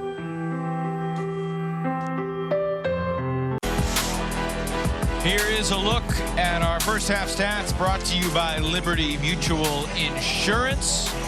There's plenty of similarity there in certain areas, Roddy, but Louisville has been the more efficient, effective team. Yeah, 5.7 yards per play for the Cardinals, and ultimately the kickoff return for a touchdown is the biggest difference. Well, speaking of that Jawar Jordan sensational play, didn't start out looking great, back to his own 2, really went to his own 1, and then just took off. Shot out of a cannon, 98 yards the other way. You get one-on-one with the kicker in the hole. If you don't make that guy miss, you are clowned for the rest of the week. Jawar Jordan is not going to get clowned. He's going to get congratulated. Ultimately, there's a teaching point, not letting the ball hit the ground, but you turn it into a touchdown like that, and you get a little bit of grace from the coaching staff. NC State will receive to start this third quarter. Wonder if we'll see Ben Finley come out initially. Julian Gray from inside his 5, trying to replicate the Jawar Jordan return. Comes about 60 yards short. Brownlee pushes him out of bounds. Let's go down to Rebecca Fiorentino on the sidelines with our Jimmy John sideline report. Well, I talked with head coach Dave Dorn about the first half, and he said it's a tough day to throw. Both quarterbacks are going to have to play. He wants to use Ben's arm. Defensively, they're bringing a lot of pressure, but a couple opportunities in the red zone they need to stop, and they're going to need to eliminate the big plays. That kickoff return cannot happen. Yeah, that's a pretty good summation from Dave Doran. Finishing off his first decade as the leader of this NC State program. Jack Chambers is on the field to start the second half, and if he forgot what Monty Montgomery felt like, they quickly get reacquainted. There's a lot of people that want to forget what a tackle from Monty Montgomery feels like. You know, it was interesting what Scott Satterfield said to Rebecca going in at halftime. He talked about the direction that they were going and where they would be aggressive. NC State is decided to go towards the tougher direction to throw the football to start, so that they're going to be going the favorable direction there at the end. Very interesting to see how they manage it. It's the same direction NC State was going in the second quarter. That's complete, just the second completion for Chambers. And Michael Allen gets it near the 40. It'll be 3rd down and 4. You're going to see a lot of these types of passes from NC State, both with Jack Chambers in the game and while they're going against the wind. So we go with on 3rd and short. 4 for 9 on 3rd down in the first half. Chambers with a hard count there, trying to get Louisville to jump early. Watch Jack Chambers' legs here. Some sort of quarterback draw or zone read. He's going to throw. And he short-armed it. Looking for Thomas. Incomplete. 4th down. Saw Ben Finley complete passes like this late in that first half. Clear out route on the outside there. Thomas just a short out. Ball gets away pretty easily. Jack Chambers tried to sell it a little bit. Oh, he hit me. I'm going down. No flag. Okay. Well, the World Cup is starting tomorrow, so maybe a week from now, after watching the World Cup for a week, it'd be slightly more embellished. Well, the NBA has started a while ago, and you get a lot of that there, too. Braden Smith standing at his own 20. 5th punt of the day for Caden Newcastle, and what a hit! No flag, at least initially.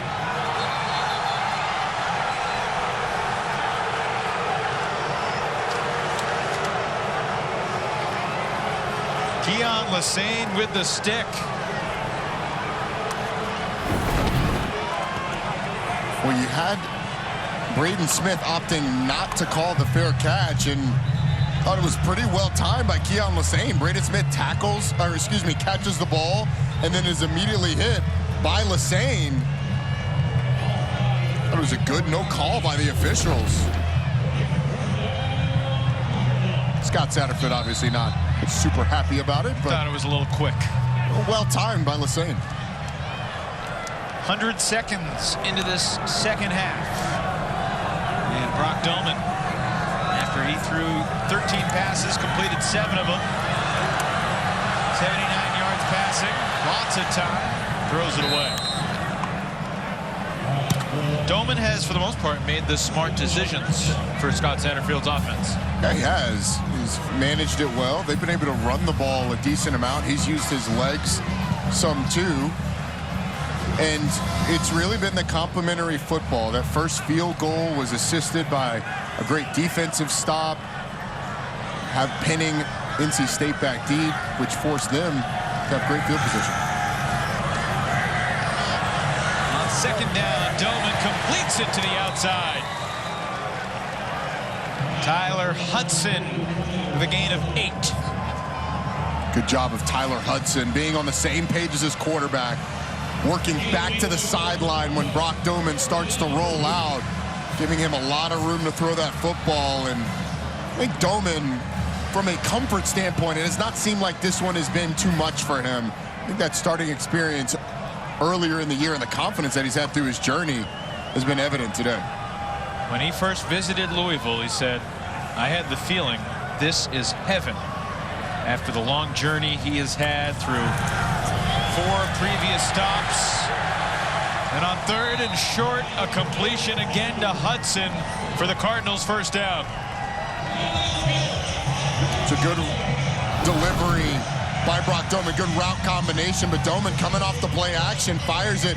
And this is where Tyler Hudson has been so good. Those little slant in-breaking routes when the ball's away from his body. Such a good hands catcher for the guy who was a Walter Payton finalist at the FCS level last year. NC State's defensive front in the backfield. Drake Thomas leading the charge. Thomas has been a little quiet. But watch him on this one. Just, I mean, get off me through the hole. Absolutely envelops the running back. You know, I think he's more of a natural Mike linebacker, but his ability to play that Sam position to the strong side of the field so that Isaiah Moore can be on the field as well is invaluable for this defense. Quick pass from Doman. Well blocked and a hurdle. Hudson, then he's hit late. And if that's on the Louisville sideline, it's 15. Scott Satterfield is irate. 53 1/3 yards away. I think he should be irate away from the football. First off, the hurdle, the athleticism. And then Isaiah Moore, I mean, look, he starts his lunge before Tyler Hudson is out of bounds, and maybe that's what gets him off. But by the time he makes contact, Tyler Hudson's 2 yards out of bounds. A little surprised that we didn't see the flag thrown there. Just over 4 minutes gone here in this third quarter. It's 3rd and 4.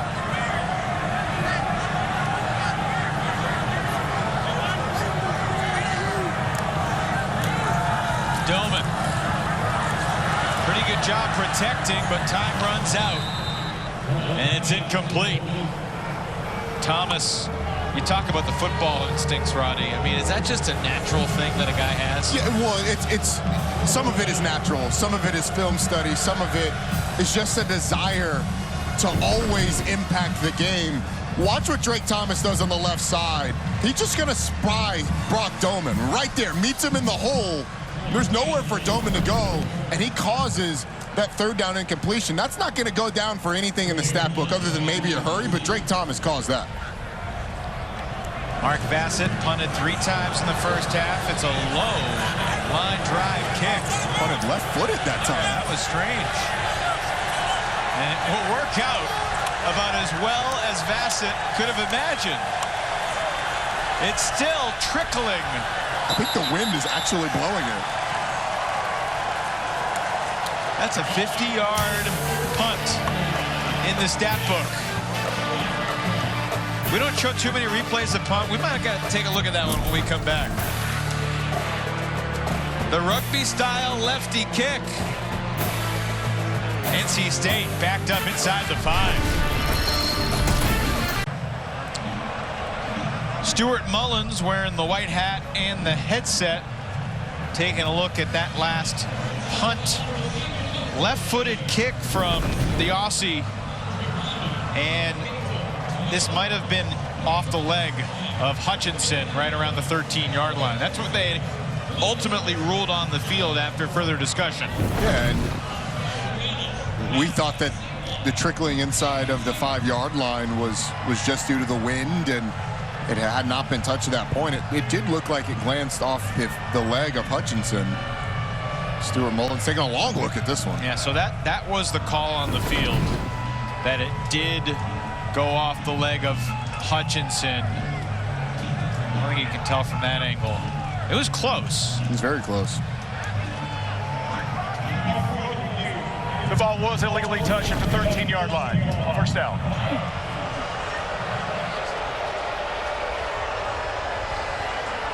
That's where NC State takes over, trailing by 10. Wonder why the fans were booing. They wanted the ball at the 3 instead of the 13. But it had already been spotted at the 13, so. Fan is short for fanatic. That's true. I think anytime a decision goes against your team, you are obligated to boo. It's true. Up the middle, Jordan Houston, like a bowling ball. Out to the 25-yard line, picks up a dozen. It's really been a tough year running the football for NC State, but it feels like if they're going to get anything going in this game, it's going to have to start on the ground, particularly while they're going towards the end of the field. That is harder to throw the football in the direction of the field where it's harder to throw the football. A nice hole by the offensive line. Jordan Houston able to score through there. Longest run of the day for NC State. Longest play from scrimmage, only 14 yards. But there's another 12-yard gain to Darryl Jones. Finley back in for NC State at quarterback. And this unique platoon we're seeing for the Wolfpack signal caller. Finley's had some good balls. Yeah, what a catch, though, by Darryl Jones. I'm not sure that was one of them, but as soon as he flips his head around, tracks the football, and snags it. I mean, that's as good as it gets. Squeezed it in there. Finley stays in.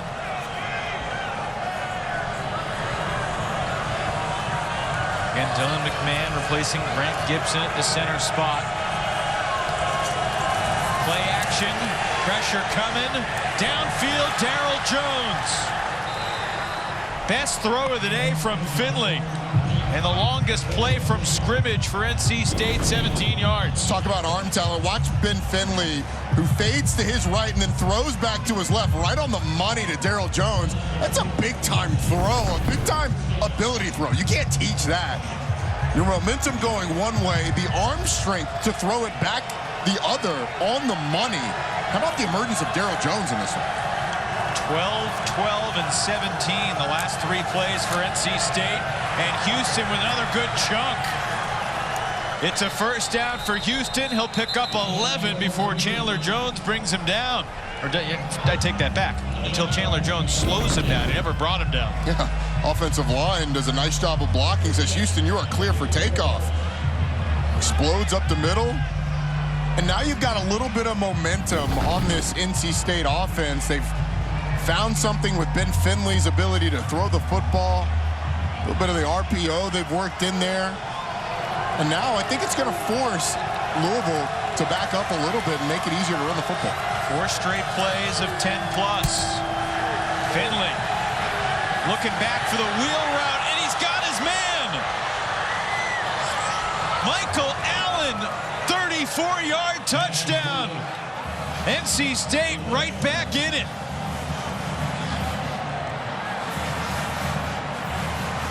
Two Louisville defenders were thinking pick 6, and instead it's a Wolfpack score. It was one of those throws that when Ben Finley makes it, my initial thought is that's a terrible throw. And then it somehow finds Michael Allen, and you say that's an unbelievable throw.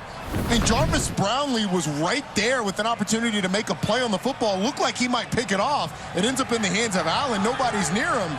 And how about the explosion by NC State on offense? Christopher Dunn stays perfect on PATs. Dunn in his 60th career college football game today. And how about Ben Finley, his first touchdown pass in a couple years. 13-10, Wolfpack within 3.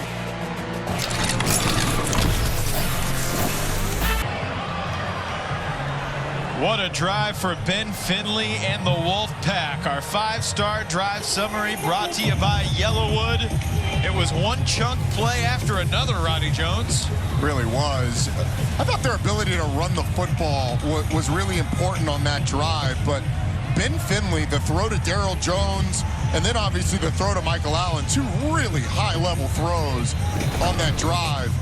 And this is the touchdown pass. There's 2 Louisville defenders. Jarvis Brownlee thinks he's got a pick 6, but it just sneaks ahead of the hands of the defender. Benjamin Perry can only chase. And Michael Allen, the freshman, how good has he been for this team? The speed that he's provided, the ability to spell, especially with the injury to Demisimo Kongbe, he has been big. And Ben Finley, it looks like it's going to be his for the rest of the day because of his ability to throw the football. First career touchdown for Michael Allen, a play he'll certainly never forget here in Louisville. And now, NC State has to kick off to that guy. You don't have to kick it to him. You're kicking into the wind, and it's kind of a pop-up, and it bounces, and Jordan has it, and the whistle blows. Apparently we saw a fair catch call. Signal for a fair catch. Any wave in that situation is going to be considered a fair catch signal, whether valid or invalid, and the ball would be down where he touches the ball. You know what that grin says? That grin says Wolfpack don't want none of this. Man, they ain't gonna kick it to me again, man. I'm telling you. So, does the Louisville offensive mindset change at all, Roddy, do you think, in a 3-point game compared to a 10-point game? No, I don't think so. There's still plenty of time left. They're going to have to score some more points. In this one, it looks like maybe not a ton more based on how the game has gone, but the life that NC State showed on the offensive side, Scott Satterfield is certainly going to be looking at his play sheet and saying, all right, what can I do to get our offense in rhythm? Penetration from the defense. Jalen Scott filling in for Peyton Wilson with a TFL on Maurice Turner. Jalen Scott played a ton a year ago. Coming into this game, only played 110 snaps through the course of the season. So you'd think it was going to take him a second to really get back into it. Although Tony Gibson told us his body's probably as fresh as anybody. As Davin Vann looks like he's down on the field. That would be a big loss if he misses any time for this NC State defense. Big left brace on that left leg.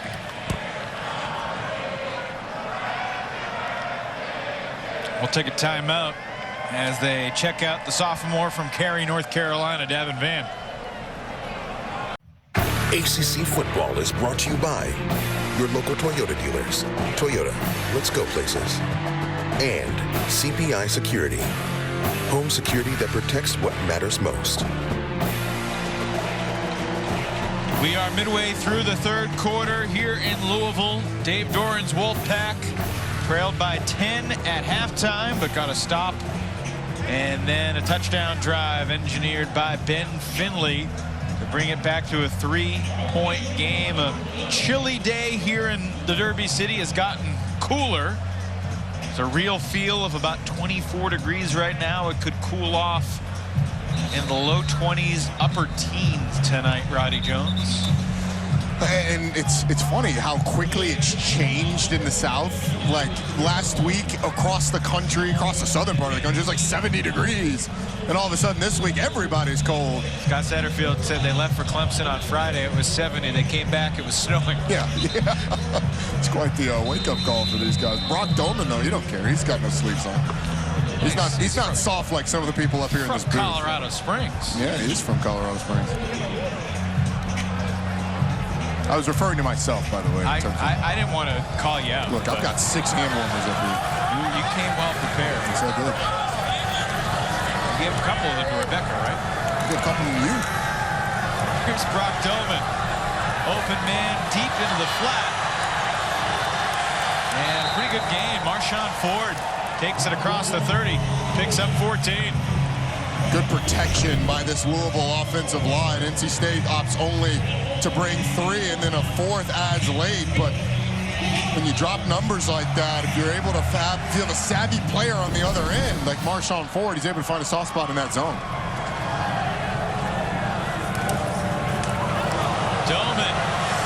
breaks away and gets out of bounds. Travali Price providing the pressure in the backfield quickly. It's one of those where you think Maurice Turner, because he volunteered his tribute. I mean, he got absolutely blasted in the backfield. And Doman's able to pick up a small gain, but you think you're running back in that situation. Tariq Pitts on the corner blitz. Second down. Becomes third down on a throwaway. But that's the right decision right there for Brock Doman. Yeah, throwing the ball away. He's done that a few times today. He's done I think overall a pretty nice job. Both of these quarterbacks, all of these quarterbacks that we've seen, all three of them, have really avoided the catastrophic turnover so far.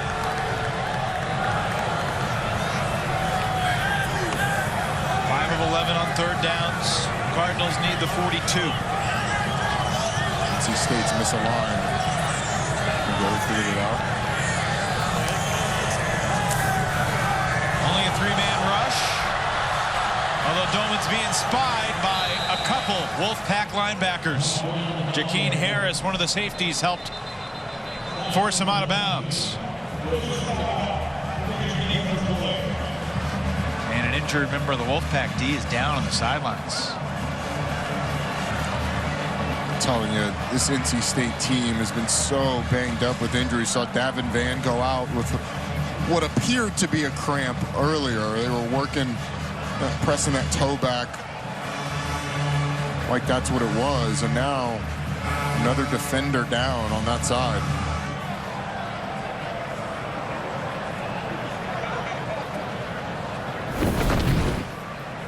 Let's keep our eyes on the end of the play over here. Jakeem Harris pushes Doman out of bounds. And Harris just kind of never got back up.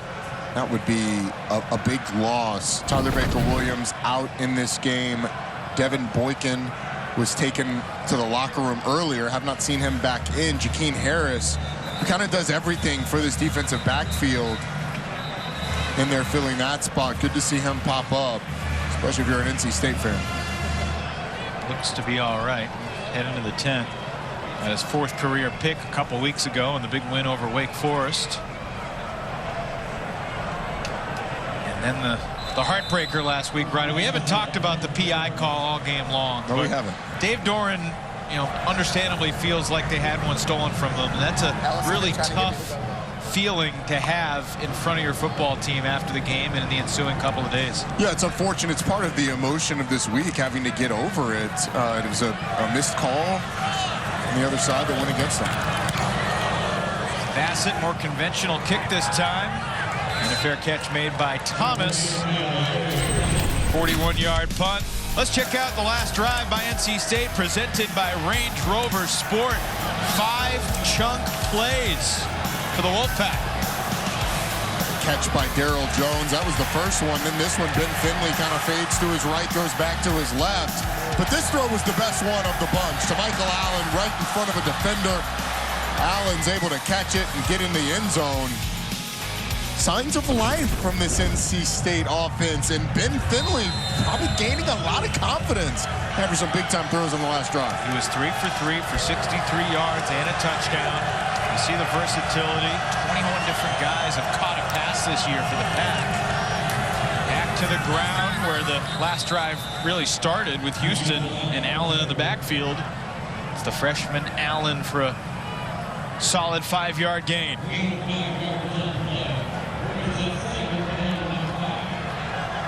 NC State looking for win number 8. Louisville seeking win number 7. Both these teams are going bowling. Now it's just a matter of the ceiling of your season. Finishing strong. Each team has a huge rivalry showdown coming up in 6 or 7 days.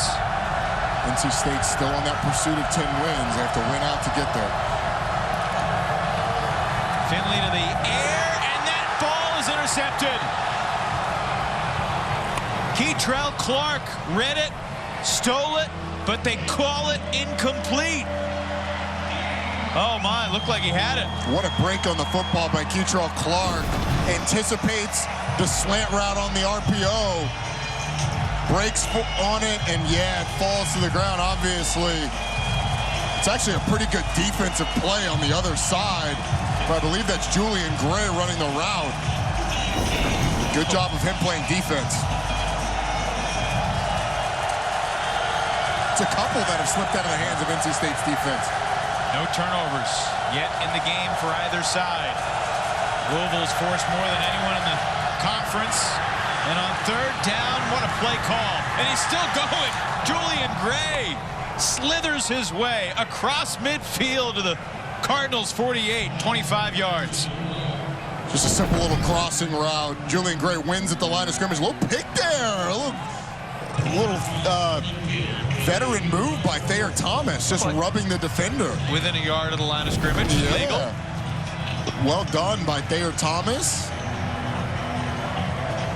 Frees up Julian Gray. Big play for that NC State offense. Offensive coordinator Tim Beck with his fourth string quarterback, Ben Finley. Pre-snap penalty. On the snap, false start. Number 74, offense. 5-yard penalty, first down. Only the second penalty of the day on NC State. So this game has felt a little strange because of the offense isn't what we expected to see, but it's actually been fairly clean. We haven't seen many turnovers or penalties for the most part. It's just been a good old defensive battle. No turnovers. We have not seen either team go for it on fourth down yet. Yeah, unsurprisingly there. Drop snap, Finley gets to dive on it, and he lost a bundle. So much promise with this drive to start at the big third down conversion. And that snap, we've seen that a couple of times from Dylan McMahon. Again, filling in for Grant Gibson, who's out for this game, and indications are that they don't expect to see him back this season. Dylan McMahon going to be the guy going forward. Had a few snaps off the mark. So the 25-yard play to Gray got him to the Cardinal 48. They're now back at their own 42. Decent hole for Delbert Mims, but Monty Montgomery. Big stick.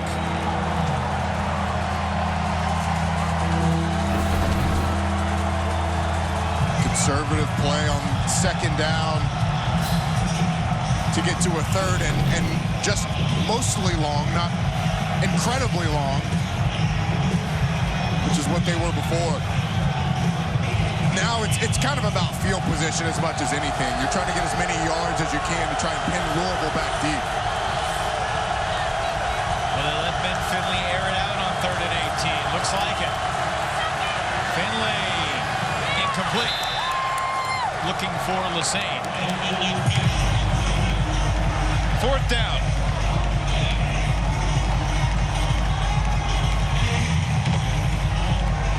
All in all, I would consider that a win for NC State's offense, because as long as the punt goes well, you should have Louisville pinned back inside their own 20, maybe even 15-yard line if you can get some hang time on this punt. Issue is that you're punting into the wind.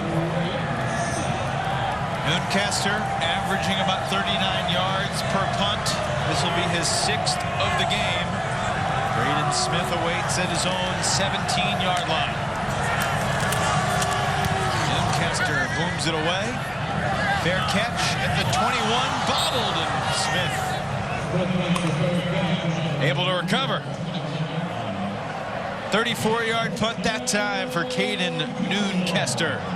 Be sure to stick with us after the 3rd quarter for the 4th, brought to you by CPI Security. That is coming up in 2 minutes and 14 seconds. Oh my goodness gracious, are you kidding me? Okay, we just asked people to stick with us, and then we're gonna show that. I mean, avert your eyes, people. Well, look, you got to appreciate the passion. I imagine there was. I don't have to appreciate any part of that. Some tailgating warm-up involved. It is the city of Bourbon, the state of Bourbon. The NC State defense has continued to push this Louisville offensive line back. They've won the line of scrimmage in the third quarter. Yeah, they have. A lot of it's been the aggressiveness of the linebackers as well. Isaiah Moore in the middle of that defense, what he's meant to this team, the leadership that he's provided.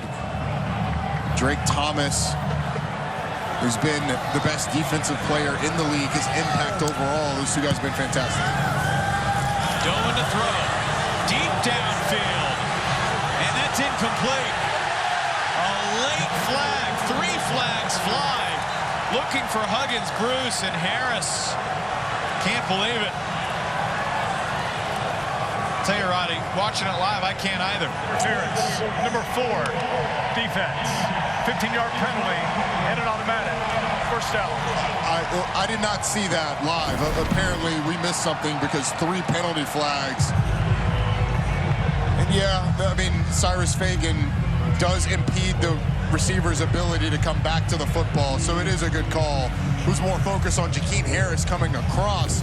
Didn't see it there, but anytime you don't come back and play the football, you swipe on the receiver before the ball gets there, it's going to be called pass interference. I don't think he had any shot to catch it, but still can't do it. That was more PI than it was in the 4th down play last week, but still not much. Jawar Jordan makes a move. What a game this kid's having. 34 more yards. Watch the quickness. Not only in the hole, but right here. A little shimmy inside of Tanner Engel and then up the sideline. Jawar Jordan. I mean, if there's an MVP, I think he goes to Jawar Jordan so far. It's been fantastic in special teams and a big run there. No doubt about it. Under a minute we go. Jordan 74 yards rushing, not including the 98-yard kickoff return. Dolman, oh, he missed a wide open Daz Melton. Goodness. He just chose the wrong throw. I mean, he doesn't have to hit Des Melton right in the numbers. You don't have to put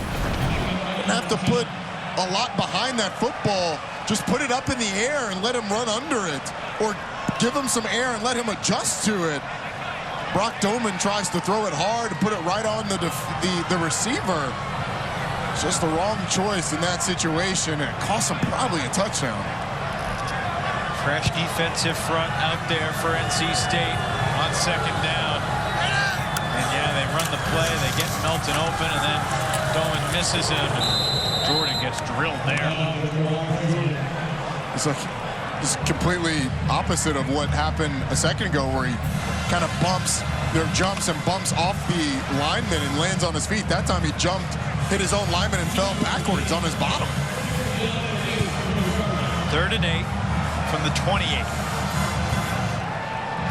Be about a 45-yard field goal from here. Wonder if Scott Satterfield is going to run a play here. Play clock and the game clock almost in sync. Well, it's going to be a 3rd and short. Did Van jump? Offside. Number 45. Yes, he did. Defense entering the neutral zone, causing the offense to react. 5-yard penalty, 3rd down.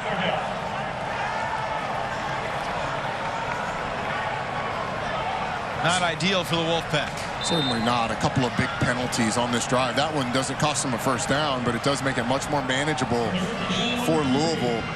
Wouldn't be surprised to see Louisville run the ball here, either with Brock Doman or handing the ball off traditionally.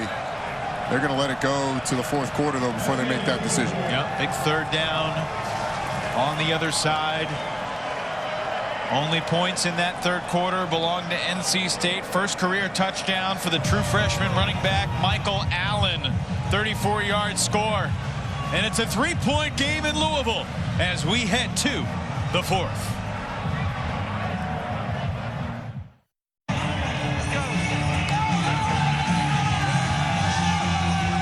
So you want to be a college football fan in November. At least they could have put some paint on. The paint warms it up like half a degree. Just wish I was as confident as those dudes. I mean, just go shirt out, or it's tough. I mean, I've got, see, 1, 2, 3, 4, probably 5 layers on right now, and hand warmers. Those guys just letting it all hang out. 3rd down and 3 on the first play of the 4th for the Louisville offense. They need the 20. Brock Doman launches deep, no chance, but a flag flies late. Pass interference, NC State.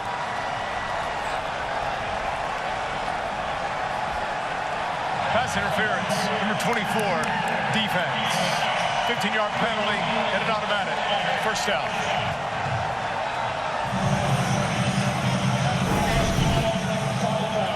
Watch to the bottom of the screen. Derek Pitts, the contact was initiated before the ball was thrown. And that continues after the ball thrown. And there's a question about whether or not that was catchable. Sometimes that doesn't tend to matter for these officials. NC State will feel like they've been hard done, but a couple of pass interference penalties on this drive have extended it for Louisville. And neither one was obvious. No, neither was egregious. That certainly is the case. Tough break for the Wolfpack. Doman throws again. Incomplete. Looking for Francis Sherman. Derek Pitts in the coverage. Louisville opting to air it out for Brock Doman. This little verticals concept to the back shoulder of Sherman. Only got one pass on the season, but that pass asked a lot of the tight end. Back in the red zone, brought to you by CPI Security. 2nd down and 10. Just the 2nd career start in the ACC for Brock Doman. He won in Charlottesville back on October 8th. It'll have a 3rd and 10 here with a 3-point lead, 16 seconds into the final quarter. What a win this would be for NC State's defense to come up with a stop here after the 2 penalties. I've heard you, really the 3. You had the one on 3rd and long that brought it to 3rd and short before that last pass interference penalty. They were to come up with a stop here and force a field goal, be a big win for this defense. Keeping it on the ground. And this will get the field goal team on the field.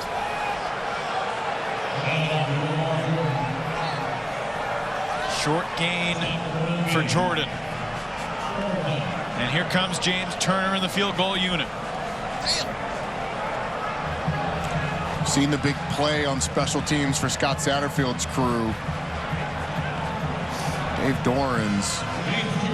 How big would it be for them if they can create something either on this field goal attempt or on the subsequent kickoff if it is indeed good? 30-yarder, right hash. 16-10. James Turner doubles the Louisville lead. Just over a minute gone here in the 4th. ACC football is brought to you by Georgia Drive Chevy, Z-Max Micro Lubricant, extend engine life, increase fuel mileage, available at Advanced Auto Parts, and Green Machine, available exclusively online at HomeDepot.com. Good day to have a scarf. It's a good day to have a generator and a heater. Game summary brought to you by the Green Machine. 9 possessions for the Wolfpack. A field goal and a touchdown. 8 possessions for the Cardinals. A few field goals and the special teams touchdown.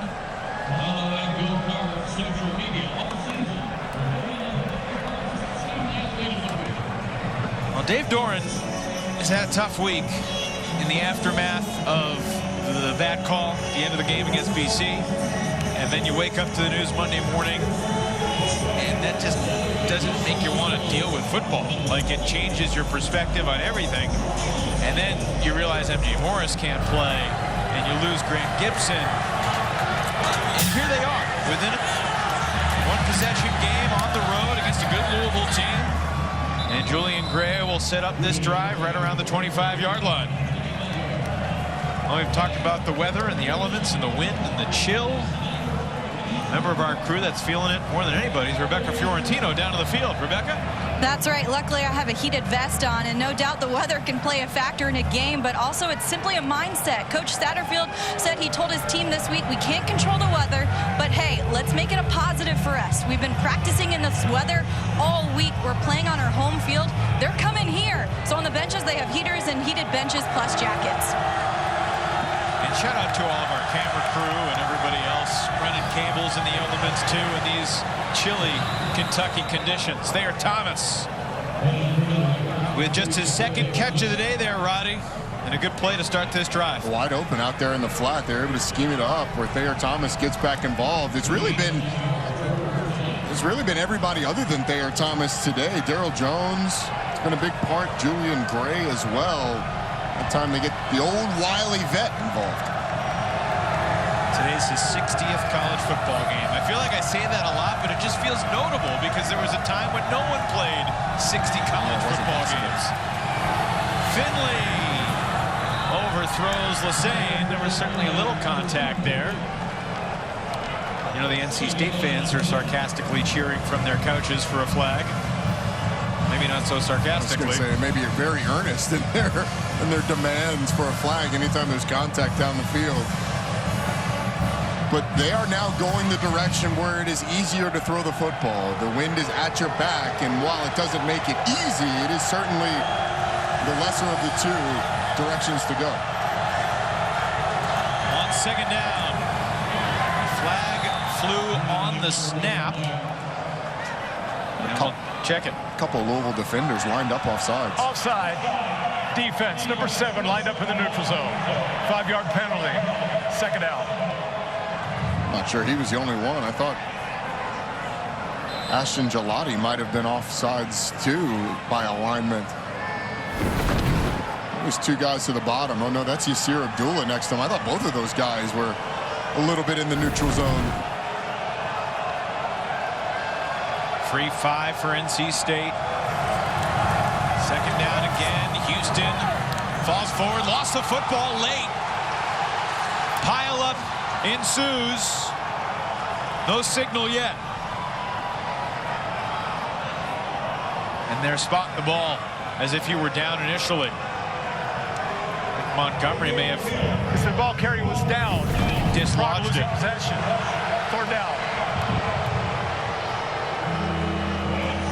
He's got his back turned on that replay. Can't really tell, but the ball certainly doesn't pop out until from that angle he is well on the ground, but weren't able to see when it started to move there. The way right now we're looking at a 3rd down and short.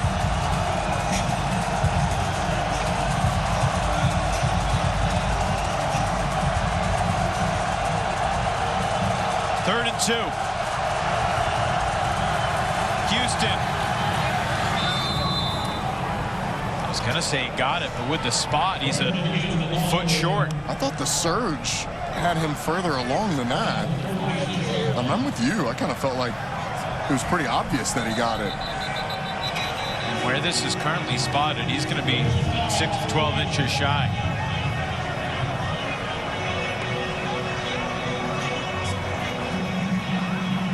If you don't get it here, Roddy. No, I don't think you go for it. Still a field position game. Let's see where Jordan Houston goes down here. The elbow went down first, right elbow. Yeah, and from that angle, you can't exactly tell where the ball is, but he certainly does roll forward after he goes down.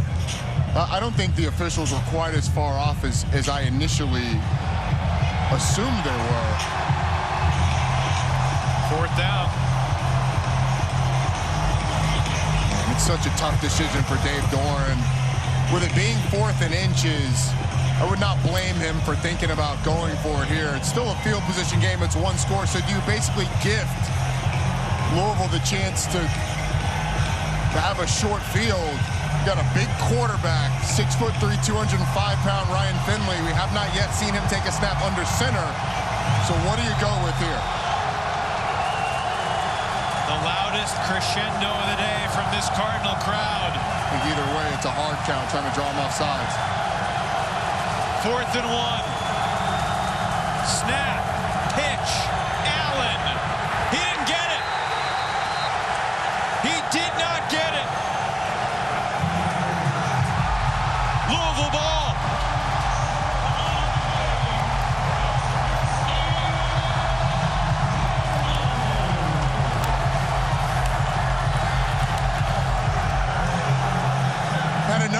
times this year on 4th and 1. NC State's gone for it against ECU.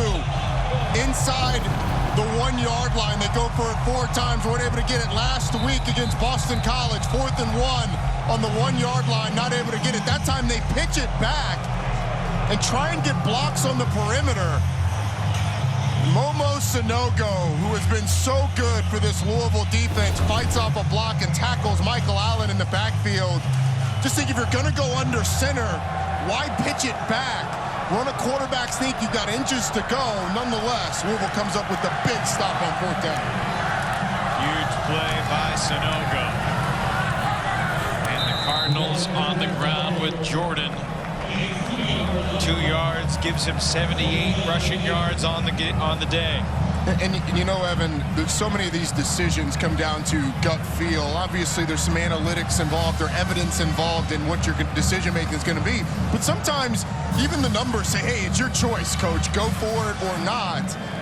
With the way the game is played out, I felt like NC State, you punt the ball away. I know it's 4th and short, but you still continue to play the field position game. And you know, the thing the analytics can never measure is new center, new right guard, 4th string quarterback. Yeah, and I'm not saying the numbers would have said go for it there from an analytics perspective. It may have said, hey, sometimes it's so close where it literally says coach's decision, and I think that might have been one of those scenarios. But even so, the decision to pitch the ball, I mean, that's another one that could be criticized. But Dave Doran's defense has been fantastic, and a lot of that decision-making process goes towards the faith of your defense as well. Big play here. Really, field goal range hangs in the balance. This might be 4-down territory for Louisville, especially going into the wind. Doman to throw, and he'll get the 1st down and more. Tyler Hudson breaks a tackle.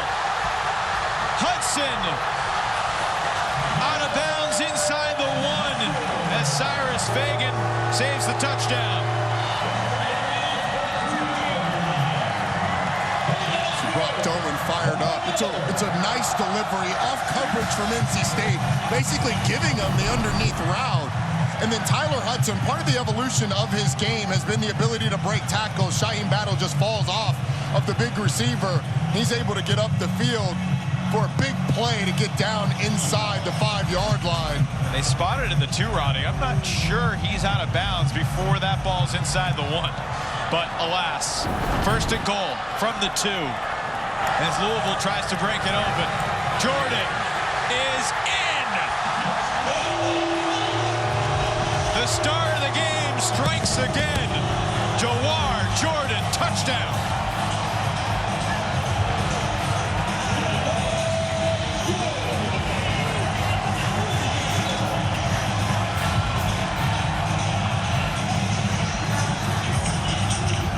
Been all 3 phases today for Louisville that have contributed. The 4th down stop earlier to set up this drive. Brock Doman with an excellent delivery. Tyler Hudson gets him down inside the 5. Jawar Jordan finishes it, and up now by 12. Louisville will go for 2. Trying to extend the lead to 14.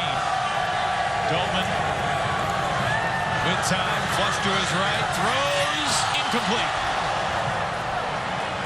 Off the hands of Amari Huggins-Bruce. It will stay a 12-point game.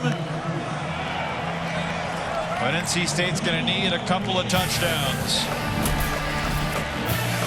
The 4th down stop, set it up. Allen comes up a yard shy on 4th and inches. And then Jawar Jordan booming into the end zone for the Cardinals. 45 yards and 4 plays after the 4th down stop for the Louisville Cardinals. And they lead by a dozen with 10:05 to go. Our max performance brought to you by Z-Max. Honestly, he could have gotten it simply for the kickoff return alone, but that last touchdown, the 2nd of the day for Jawar Jordan, really puts him over the top. I mean, that kickoff return looked like it was going to be disastrous. He ends up taking it for a touchdown.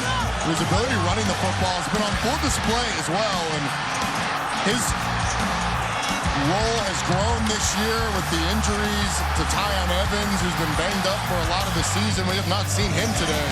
But Jawar Jordan has been absolutely fantastic, creating big plays for this Louisville offense against an NC State defense that have been very stingy against the run. Second in the conference in yards per rush against. Jawar Jordan's had a nice day. Kickoff. Almost out of bounds, but not quite. Gray from inside his 10, across the 20, but not quite to the 25. Heck of a 3-week stretch for Jawar Jordan. At 117 yards against James Madison.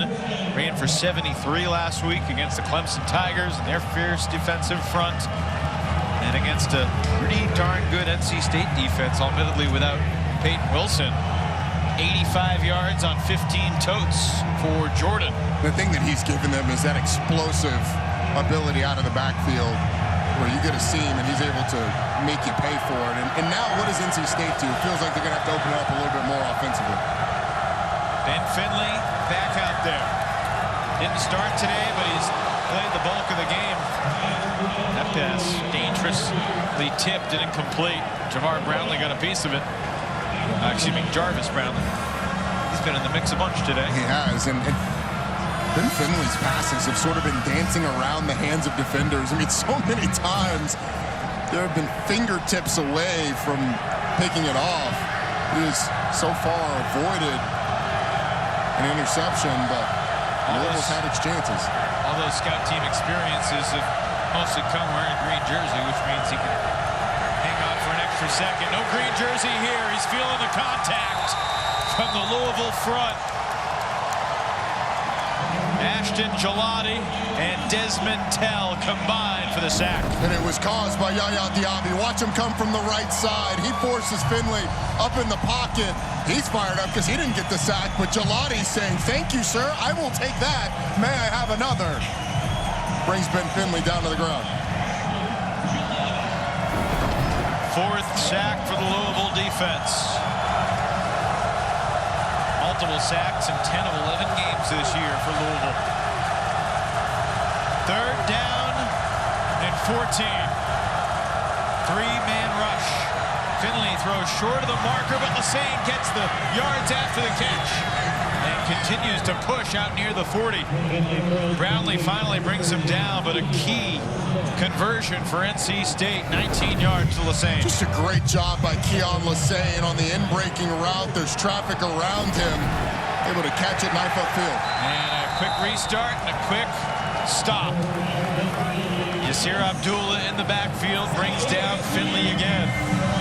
This situation where the defensive line of Louisville can just pin their ears back really plays into their hands. The bobble by Finley, but the get off by Yasir Abdullah really had that play dead from the start.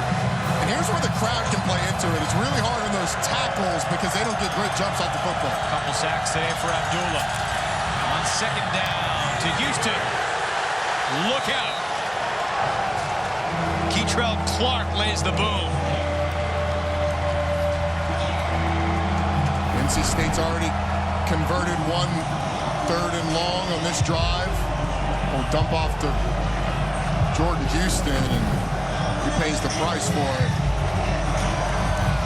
With protection on Ben Finley with a center and Dylan McMahon that has not been the starting center. That center position for NC State makes all the line calls. They got to be on the same page. They need a dozen. They screen it for Houston, and he got maybe 2. Quincy Riley was there defensively, and if you're Dave Doran here, I don't know. Looks like they're leaving the offense on the field. And you need 2 possessions. You feel like you should be able to have time to have them. And essentially you're putting the game on this play, the ability to convert here, because Louisville's able to get points out of this. It's going to make it really tough. Not quite a wholesale substitution there for Louisville, but pretty close to it. Fresh defensive lineman for the Cardinals on 4th down and 10. Finley throws, dug out and caught by Julian Gray for the NC State first down. It's an unbelievable catch by Julian Gray and a crucial situation. Ooh, I think that ball may have hit the ground. Official timeout. Where's the defensive player? Also, the ruling on the previous play of a completion is under further review. It's Yaya Diaby that's down for Louisville. And this may not stand. It was very close. We'll take another look, as will the officials here in the fourth. Moments ago, our referee announced, after further review, the pass is incomplete. Louisville ball. Yeah, it's kind of what we thought after that first look at it. Watch the football. Down, hits the ground before Julian Gray is able to corral it. This would be a good view, too. You can see, we can't really see there, the ball hit the ground, but there was a conclusive view. And there's a very short review, and I thought the officials did a nice job. Now, all's not lost if you're NC State, though. You have to have a stop. You can't let Louisville have a long drive, certainly. And if they're able to kick a field goal here, then it makes it tougher because you're going to need you're going to need a two-point conversion in there as well. Louisville, you just want to take care of the football. And maybe get some big plays on the ground. Jawar Jordan goes over 100 yards on the day with that 20-yard burst. Tanner Engel down after the play for NC State. The left side of that line just washes everything down, and then Jawar Jordan makes the cut. And actually, that play, it happened so quick that it actually kind of plays into the hands of NC State, because now you're in a position where, all right, back to first down, but you're kind of in the same spot. Trying to force a field goal here. If they're able to get the field goal, all's not lost. So they would be down by 15 at that point. You'd have to get a two-point conversion somewhere in there. And yet concern over Tanner Engel right here. First team All-ACC a year ago. He's played a lot of football like many other members of this defense. His 54th game today, and they'll check him out.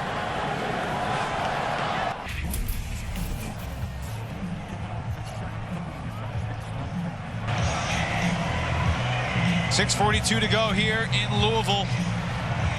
After a 20-yard run from Jawar Jordan, the Cardinals are in the red zone, and we'll get you to that play after this quick message from Green Machine. With our 62-volt battery-powered blower in your hands, you are a machine. So power the machine with Green Machine. Available online at HomeDepot.com. Tanner Engel did walk off the field under his own power. He looked okay. 6:42 to go. Doman has been solid. 12 for 24, 153 yards, no turnovers. And Jawar Jordan has had the hot hand all day long in the backfield, Roddy. Yeah, he has. That zone play has been working really well, whether they stay front side or cut it backside. And I would imagine it's a steady diet of Jawar Jordan at this point. Louisville looking for its 5th win over a team that's been ranked at some point this year. Of course, a couple weeks ago, they had the win over number 10 Wake Forest. That was 3 weeks ago. NC State that beat the Deacs and knocked them out of the top 25. Wolfpack hanging around at number 24, but that is in jeopardy. Gain of 1 for Turner. Under 6 minutes we go. What do you think about Wake Forest Syracuse tonight, Roddy? Two teams that had great starts to the season, to say the least, and it's been a while since either one of those teams has won a game. Yeah, it'll be interesting to see. You know, it feels like the book's out a little bit on Syracuse on how to stop them offensively. You load up the box, take away the quarterback run, and take out Aronde Gadsden, and by loading up the box, they kind of take the ball out of Sean Tucker's hand. So I think Wake gets back on track here as long as they can take care of the football, which has not always been the case. No, it has not, especially in these parts. That was unbelievable a few weeks back when Louisville created 8 turnovers against Wake Forest. Timeout taken by Dave Doran, trying to keep these precious seconds envisioning maybe getting the ball back with 4.5 minutes to go in a 15-point game. That's 2 touchdowns with 1 extra point, 1 2-point conversion. You've got a shot, a prayer. A prayer indeed. It's going to be an uphill battle no matter what. But NC State's no stranger to coming back dramatically in games over the course of the last few seasons. And down 9 with 2 minutes left in the game against Carolina last year. Come back and win that one. How about the Duke game this year? Well, I'm thinking about the Florida State game and the Virginia Tech game. Yeah, the Virginia Tech game, they were down big. A lot more time left on the clock. But it's a team that is going to continue to fight. Unfortunately, you're doing it with basically your 4th-string quarterback coming into the season, Ben Finley. But he's made some throws today to give you hope. First things first, you got to stop Louisville on this 3rd down. They got a quick turnaround, too, with a pretty good North Carolina Tar Heels team coming up on Friday afternoon. 3rd and short, and that'll be shy of the 1st down. Another timeout taken by Dave Doran. Turner picks up 3, but he needed 4. And you would think Scott Satterfield would kick the field goal here. It's an interesting conversation because what does the field goal actually do for you? You're still up by 2 scores, and it makes it a more difficult 2 scores, but it's still 2 scores. Whereas a 4th down conversion here basically puts the game away for you. It's true. So the risk reward of it would tell you the way your defense is playing with a backup quarterback. I think if I'm Scott Satterfield, I'm going for it here. On a cold day,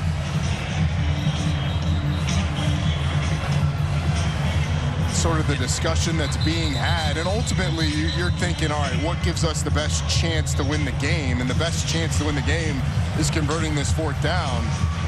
Well, this is interesting. The long snapper, the holder, and the kicker just ran out to the field as a trio, maybe to try and confuse the Wolfpack a little bit. Doesn't look like they are frazzled at all. And now the special teams units to the sideline, as you suspected. Scott Satterfield's going for the knockout punch right here. Long snappers, kickers, and holders always doing their own thing. So I don't know if that was planned or not, but either way, we get an exciting 4th down on this one. Watch Brock Doman's legs. Maurice Turner's behind him in the pistol. Huggins Bruce in motion.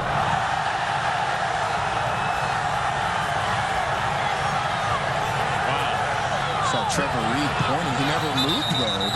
That Trevor Reed is pointing at the NC State defender, but he has to move. Had he moved when, didn't see who it was for NC State, but jumped in the neutral zone, if he moves, then that, I mean, didn't he pop up? That doesn't count as moving? Well, he pointed. I did not consider that a movement. I'm kind of with the officials there. You can't just stand up there and point. You can't throw your arm out there and say, hey, he's offside. You have to actually come out of your stance. Watch Trevor Reed, the left tackle, clearly in the neutral zone. You can't reach up and point. That's not the defender forcing movement or forcing the offensive player to move. That's just him pointing at the guy. You have to actually come out of your stance in that situation. Had he done that, it'd been a 1st down. And yet we see false starts for the most minute of flinches. And he throws his arm at the defender who's in the neutral zone. And you think that has to be a false start? Guys point all the time on the offensive line. Like they're pointing at a defender here, pointing at a defender. That's never called a false start. But there was no flinch from Trevor Reed. He just reaches up and points at the guy, which is a movement that people make all the time on the offensive line. Now they're going to kick the field goal from 27 yards. It'll be the 4th of the day for James Turner. Michigan native from 27 puts it through and extends the Louisville lead to 15.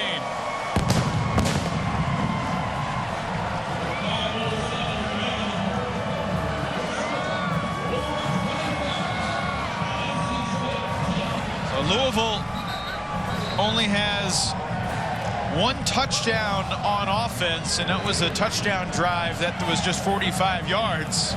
But they've moved the football and gotten Turner in position for 4 field goals. Said it was going to be a special teams game today. Chris Dunn and James Turner, 2 of the best kickers in the league, quite honestly. have done their part by putting the balls through the uprights, and now it's going to be on this NC State offense to make the magic happen.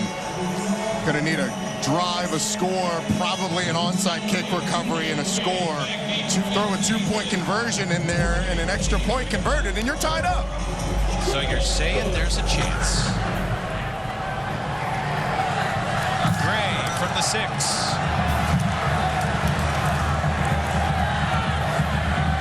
And he's still churning, but he's not getting too far beyond the 25. We'll pause for a quick word from Works Nitro.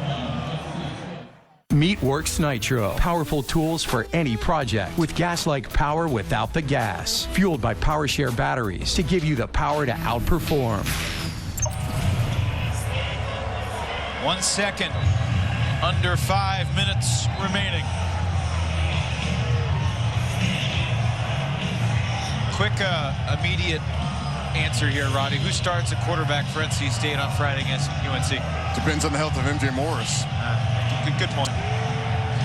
If he's healthy, I would imagine he does. If not, I mean, I think it's Ben Finley.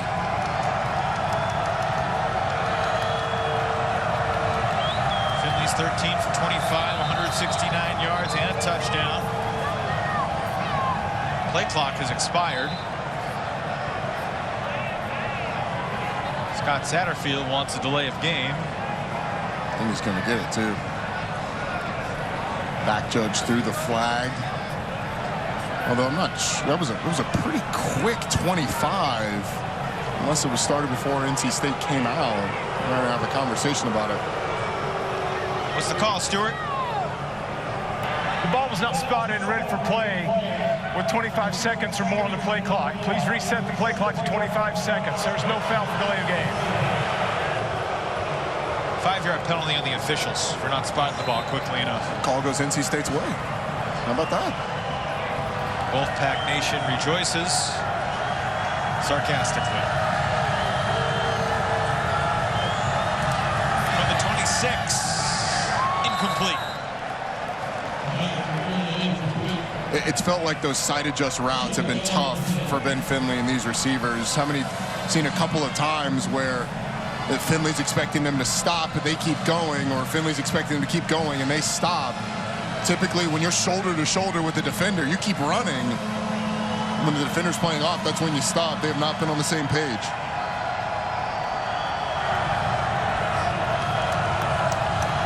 Second down. 4 Cardinals rush and a similar incompletion and a late flag to the dismay of the Cardinals fans. Looks like it's going to go NC State's way.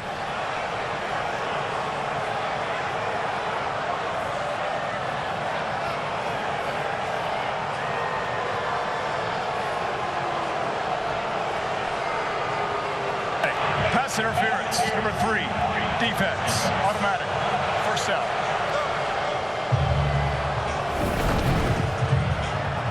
You see it to the right of your screen.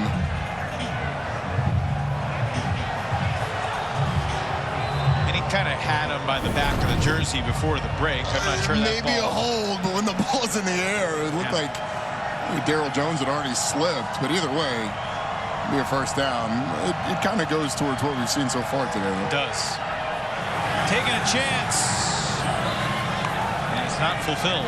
Looking for Lassane. They tried a double move, and I thought Ben Finley just cut the ball loose a little too early. Keon Lassane couldn't find it when it was up in the air as well. Very good defense by Louisville, though. They were not fooled by the double move. In pretty good position down the field.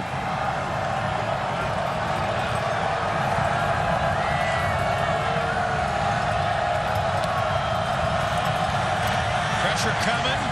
Finley had to unload because Josh Minkins was bearing down. Louisville's in a situation where they are not afraid of any of these NC State receivers, which frees them up to bring as much pressure as they want. One safety in the middle of the field the last 2 plays, man-to-man coverage. And NC State's really had no answer, and the inability to create plays down the field, the lack of a big play receiver on those jump balls, those 50-50 balls, and then obviously the backup quarterbacks that we've seen. It's been tough sledding. territory here for NC State, down 15. Finley looking Lassane, incomplete.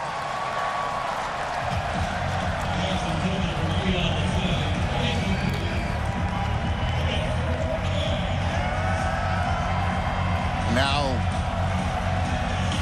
fourth down play for NC State. Sort of lost Thayer Thomas during the course of this game. I mean, last week only 4 receptions, had 18 in the 2 combined games prior. I've not seen Thayer Thomas targeted a lot in the middle of the field. 5 straight incompletions for Finley. Wolfpack need 10. He steps up. He lost the football. He just threw it away. And on fourth down, you can't do that. Yaya Diaby in the backfield for Louisville, and the Cardinals will take over with 4.5 to play. Once again, it's the pressure by this Louisville defense that gets to Ben Finley. Ashton Gelati forces him up and out of the pocket, and Yaya Diaby is there to finish it. But Gelati on that right side causes this. Yasir Abdullah coming from the other side. And ultimately, it's Diaby that forces the fourth down incompletion. This Louisville defense has gone underrated, I think, for much of the back half of the season. They had their issues early on, giving up big plays, but they, in large part, a structural adjustment, playing more with a post safety in the middle of the field, helped prevent some of those big plays. Better play at corner has really allowed the front to take over and control games. That's well said. Now Louisville just trying to kill this clock. Cardinals will be in Lexington next Saturday, Roddy, to face the boys from Big Blue. The boys from Big Blue have been struggling here as of late. They lost 16-6 to Georgia. That game went final just a short while ago. That's actually a good performance. Yeah. Defensively. Well, you're able to hold Georgia to 16. Yeah, absolutely. And scoring 6 points against the Bulldogs. 6-5 Kentucky team. Louisville 4 minutes away from being 7-4. Which, look, at 2-3 and down a couple touchdowns early in Charlottesville, 7-4 didn't feel likely with the schedule that was ahead. You're exactly right. There were a lot of people that were asking questions about Scott Satterfield. Maurice Turner. Without Tyon Evans, Turner has given some good reps in the Cardinals' backfield today. I think you've seen this Louisville team over the course of the year figure out who they were, and with Malik Cunningham being in and out of the lineup this year, for them to have this type season, winning a game like this with Brock Doman, doing it with special teams, doing it with defensive stops, playing the field position game when they needed to. It's been a really impressive, really complete team win if they are indeed able to finish it. I don't want to get too far ahead of myself, but they certainly take care look of like the it's going football. this way. They'll be okay. Yeah, exactly. Turner hangs on as the defender. It's college football, though, and I did the UNC-NC State game last year, and we were writing the ballads for UNC before the storming back of NC State, so I learned my lesson. That's fair. Although this one feels a lot more secure than the other one. Well, the Wolfpack are going to have to dig deep the next 5 days to get ready for the boys from Chapel Hill. We've got a slight head start as UNC at 5:30 game. They are now currently playing Georgia Tech. Up 17-0 late in the first half. We were going so well in the broadcast. I mean, you throw that one at me. Jackets are keeping it closer than many expected. You said it's the first half. Oh, what did you expect in the first half? I saw Drake May play in person last Saturday night at Wake Forest. And I don't want to say I was skeptical of him, but seeing him live was a different experience. That kid is a really special football he's player. Unbelievable. He's unbelievable, and that's who NC State's going to have to deal with next week. And I mean, NC State, it's been a tough week for them as a team, losing one of their leaders, Grant Gibson, who went down last week. Obviously, MJ Morris did not play in this game, having to get a couple of backups ready. Are you kidding? That's a flag. Yeah. Can't pull a runner. Those big linemen get all excited when the runners fall in their lap and start to pull them forward. Can't do that. You can push them. Can't pull them.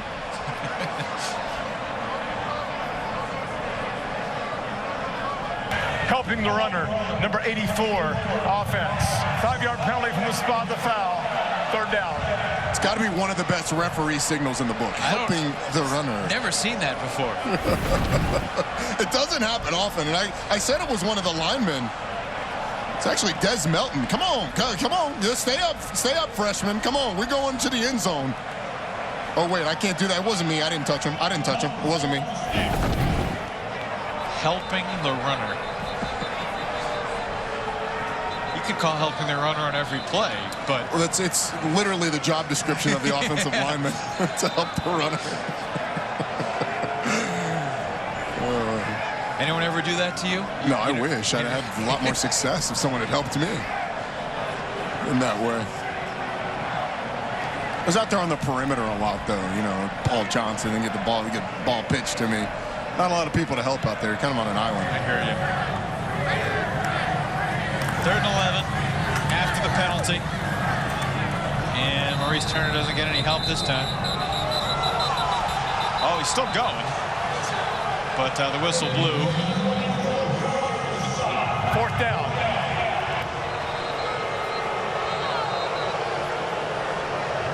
Guesses we'd probably see another Louisville field goal here. NC State takes its final timeout with 1 minute and 1 second to play. Brock Doman is going to be 2-0 as a starter. And look, if Malik is healthy, he'll go. But the Cardinals have shown they can win with Brock Doman at quarterback. Yeah, they absolutely have. And it's a testament to the evolution of this offense, testament to this offensive line as well. This was going to be one of their biggest challenges this week. NC State, big, athletic in that front 7. And their ability in the run game to be creative with what they were doing early in the game, getting NC State to over-pursue some of the zone stuff and cutting back behind it. And they've been able to stay front side some. Brock Doman's pulled a handful. He's able to get first downs.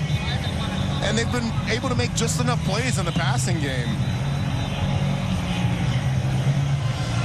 The stat line's not going to stand out for Brock Doman, but on a tough day to throw the football, he has managed the game, and I don't say that in a game manager, pejorative kind of way. It's been exactly what this team has needed.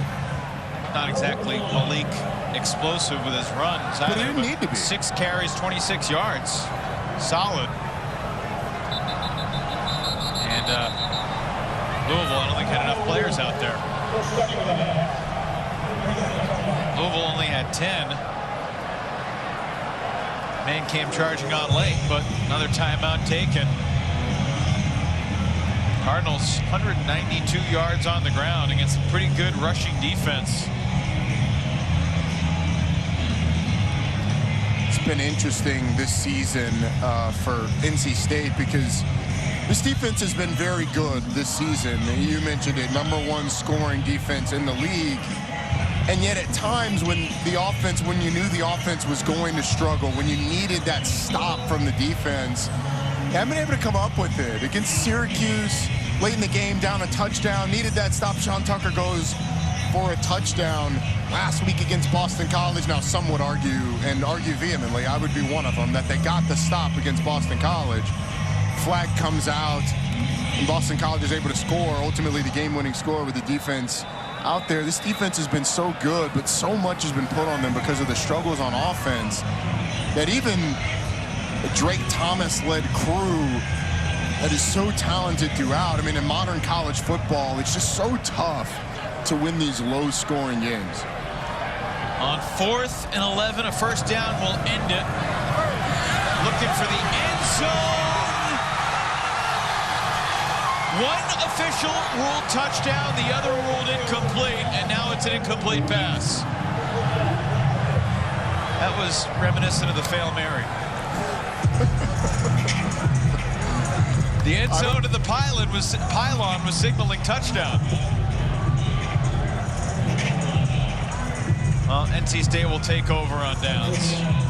57 seconds to go. Obviously, we've watched a football game today. We've talked about it, but in the forefront of our minds has been remembering the tragic events of this past Sunday night in Charlottesville. Unfathomable to wake up Monday morning and see the news trickle out, to hear that Lavelle Davis Jr., Deshaun Perry, and Devin Chandler are no longer with us. Just, there's no explanation. It has been a tough week for everyone around Virginia, obviously, ACC football. And, it remains to be seen whether the Cavaliers decide to suit up next Saturday for their Commonwealth clash against the Hokies. Either way, you understand the decision, Brady. And look, nothing can prepare anybody for what happened this past week. Yeah, and while we were on the air, the memorial service for those 3 young men and the other 2 injured in that shooting took place. You just send your heart out to Virginia and the entire community, as everyone has felt the heartbreak that they felt this week.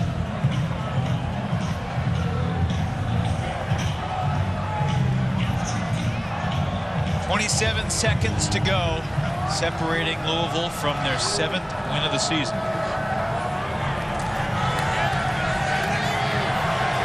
Finley gets drilled as he throws. And he's staying down. Been a while since he's been hit like that.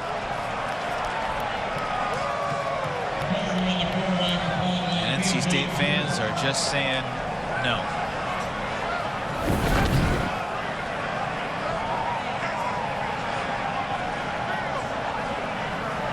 Just a good hard hit right after he releases the football. Floyd delivered the hit.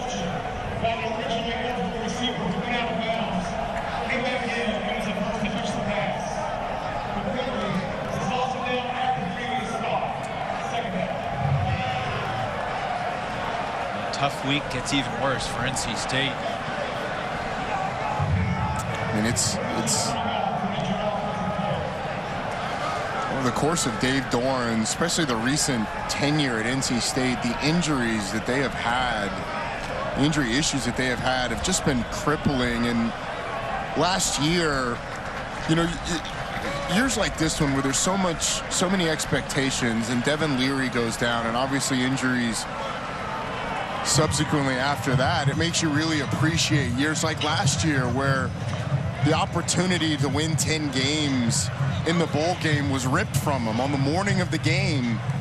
UCLA not playing in that bowl, and you just realize how fragile these things are in college football, because this team was supposed to capitalize on that opportunity. This team was set up for a run in the ACC, maybe even at the ACC title, but injuries and some misfortune have cost them. Jack Chambers played the first couple of snaps in the second half. He hasn't seen the field since early in the third quarter, and he looked a little cold as he came in and one-hopped that one to an open Thayer Thomas downfield. Okay. Ryan Finley's coming back in, able to shake off that hit. NC State wishes it was Ryan Finley. Excuse me, Ben Finley. All week long, I've been like, don't say Ryan Finley. You were so close, Ronnie. After doing like 10 of his games when he was at State. You were 16 seconds away from making it. I know.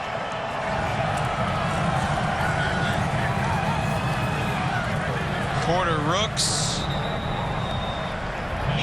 Pushed out by Keitrell Clark. And will move the chains.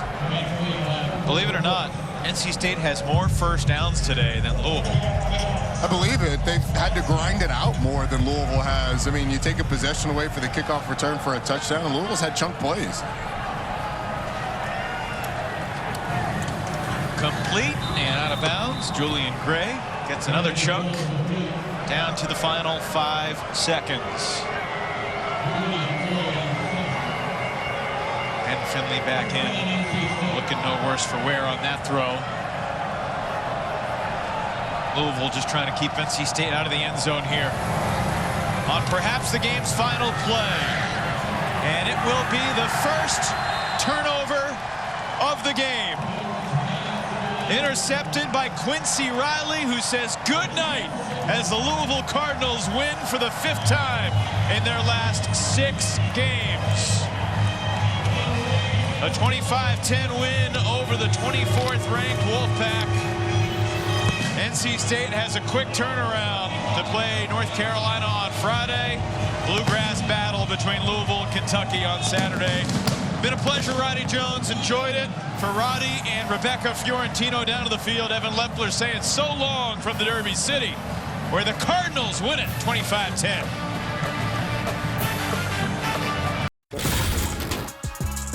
All right, we got more to get to on the ACC Huddle. Taking a little sidetrack here because I want to tell you this. There was a national title won today. NC State women's cross-country team took home their 2nd straight national championship. How about that? Congratulations to the Pack.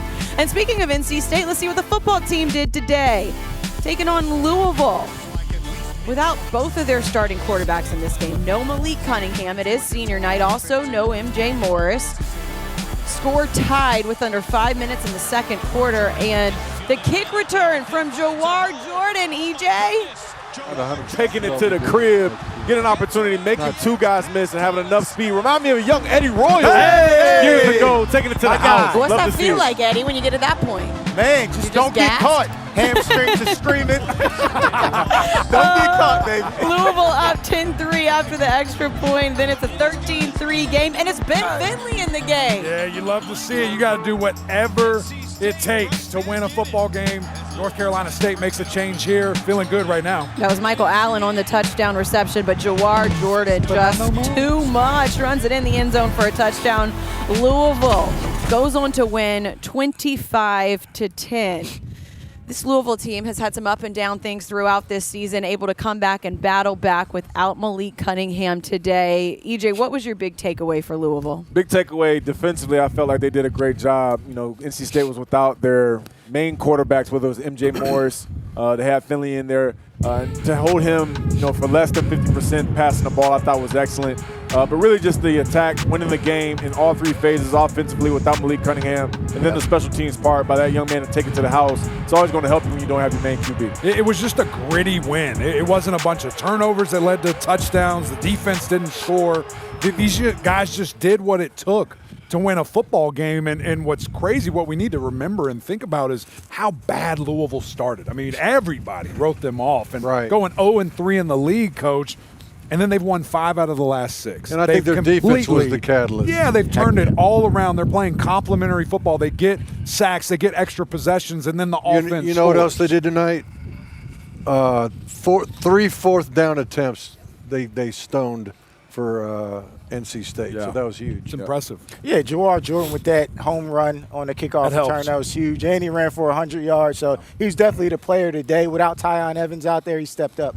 How about NC State on the other hand, you guys? I know injuries happen and there's nothing that you can do about it, but it does feel like this team has just been through so much over the years, big injury after big injury, and you've got to love the fight that you still see, EMAC, from the guys that are in that locker room. Yeah, I mean, at the end of the day, you have to be next man up mentality. That's what is bred into us. I mean, at the end of the day, football players figuring that out. What can we do to salvage the season? What can we do to win the very next football game? And you're absolutely right. I mean, the luck that these NC State fans for every sport have gone through with all the bad stuff that happened, it's crazy to see. In a season where so much expectation was placed upon their heads, for this to happen because of injury and other things, it's a shame for NC State. Do want to give a shout out to Ben Finley when you look at what he was able to come in and do. 201 yards, Fourth-string touchdown, guy. Fourth-string guy, and a good performance from him, albeit not enough for them today.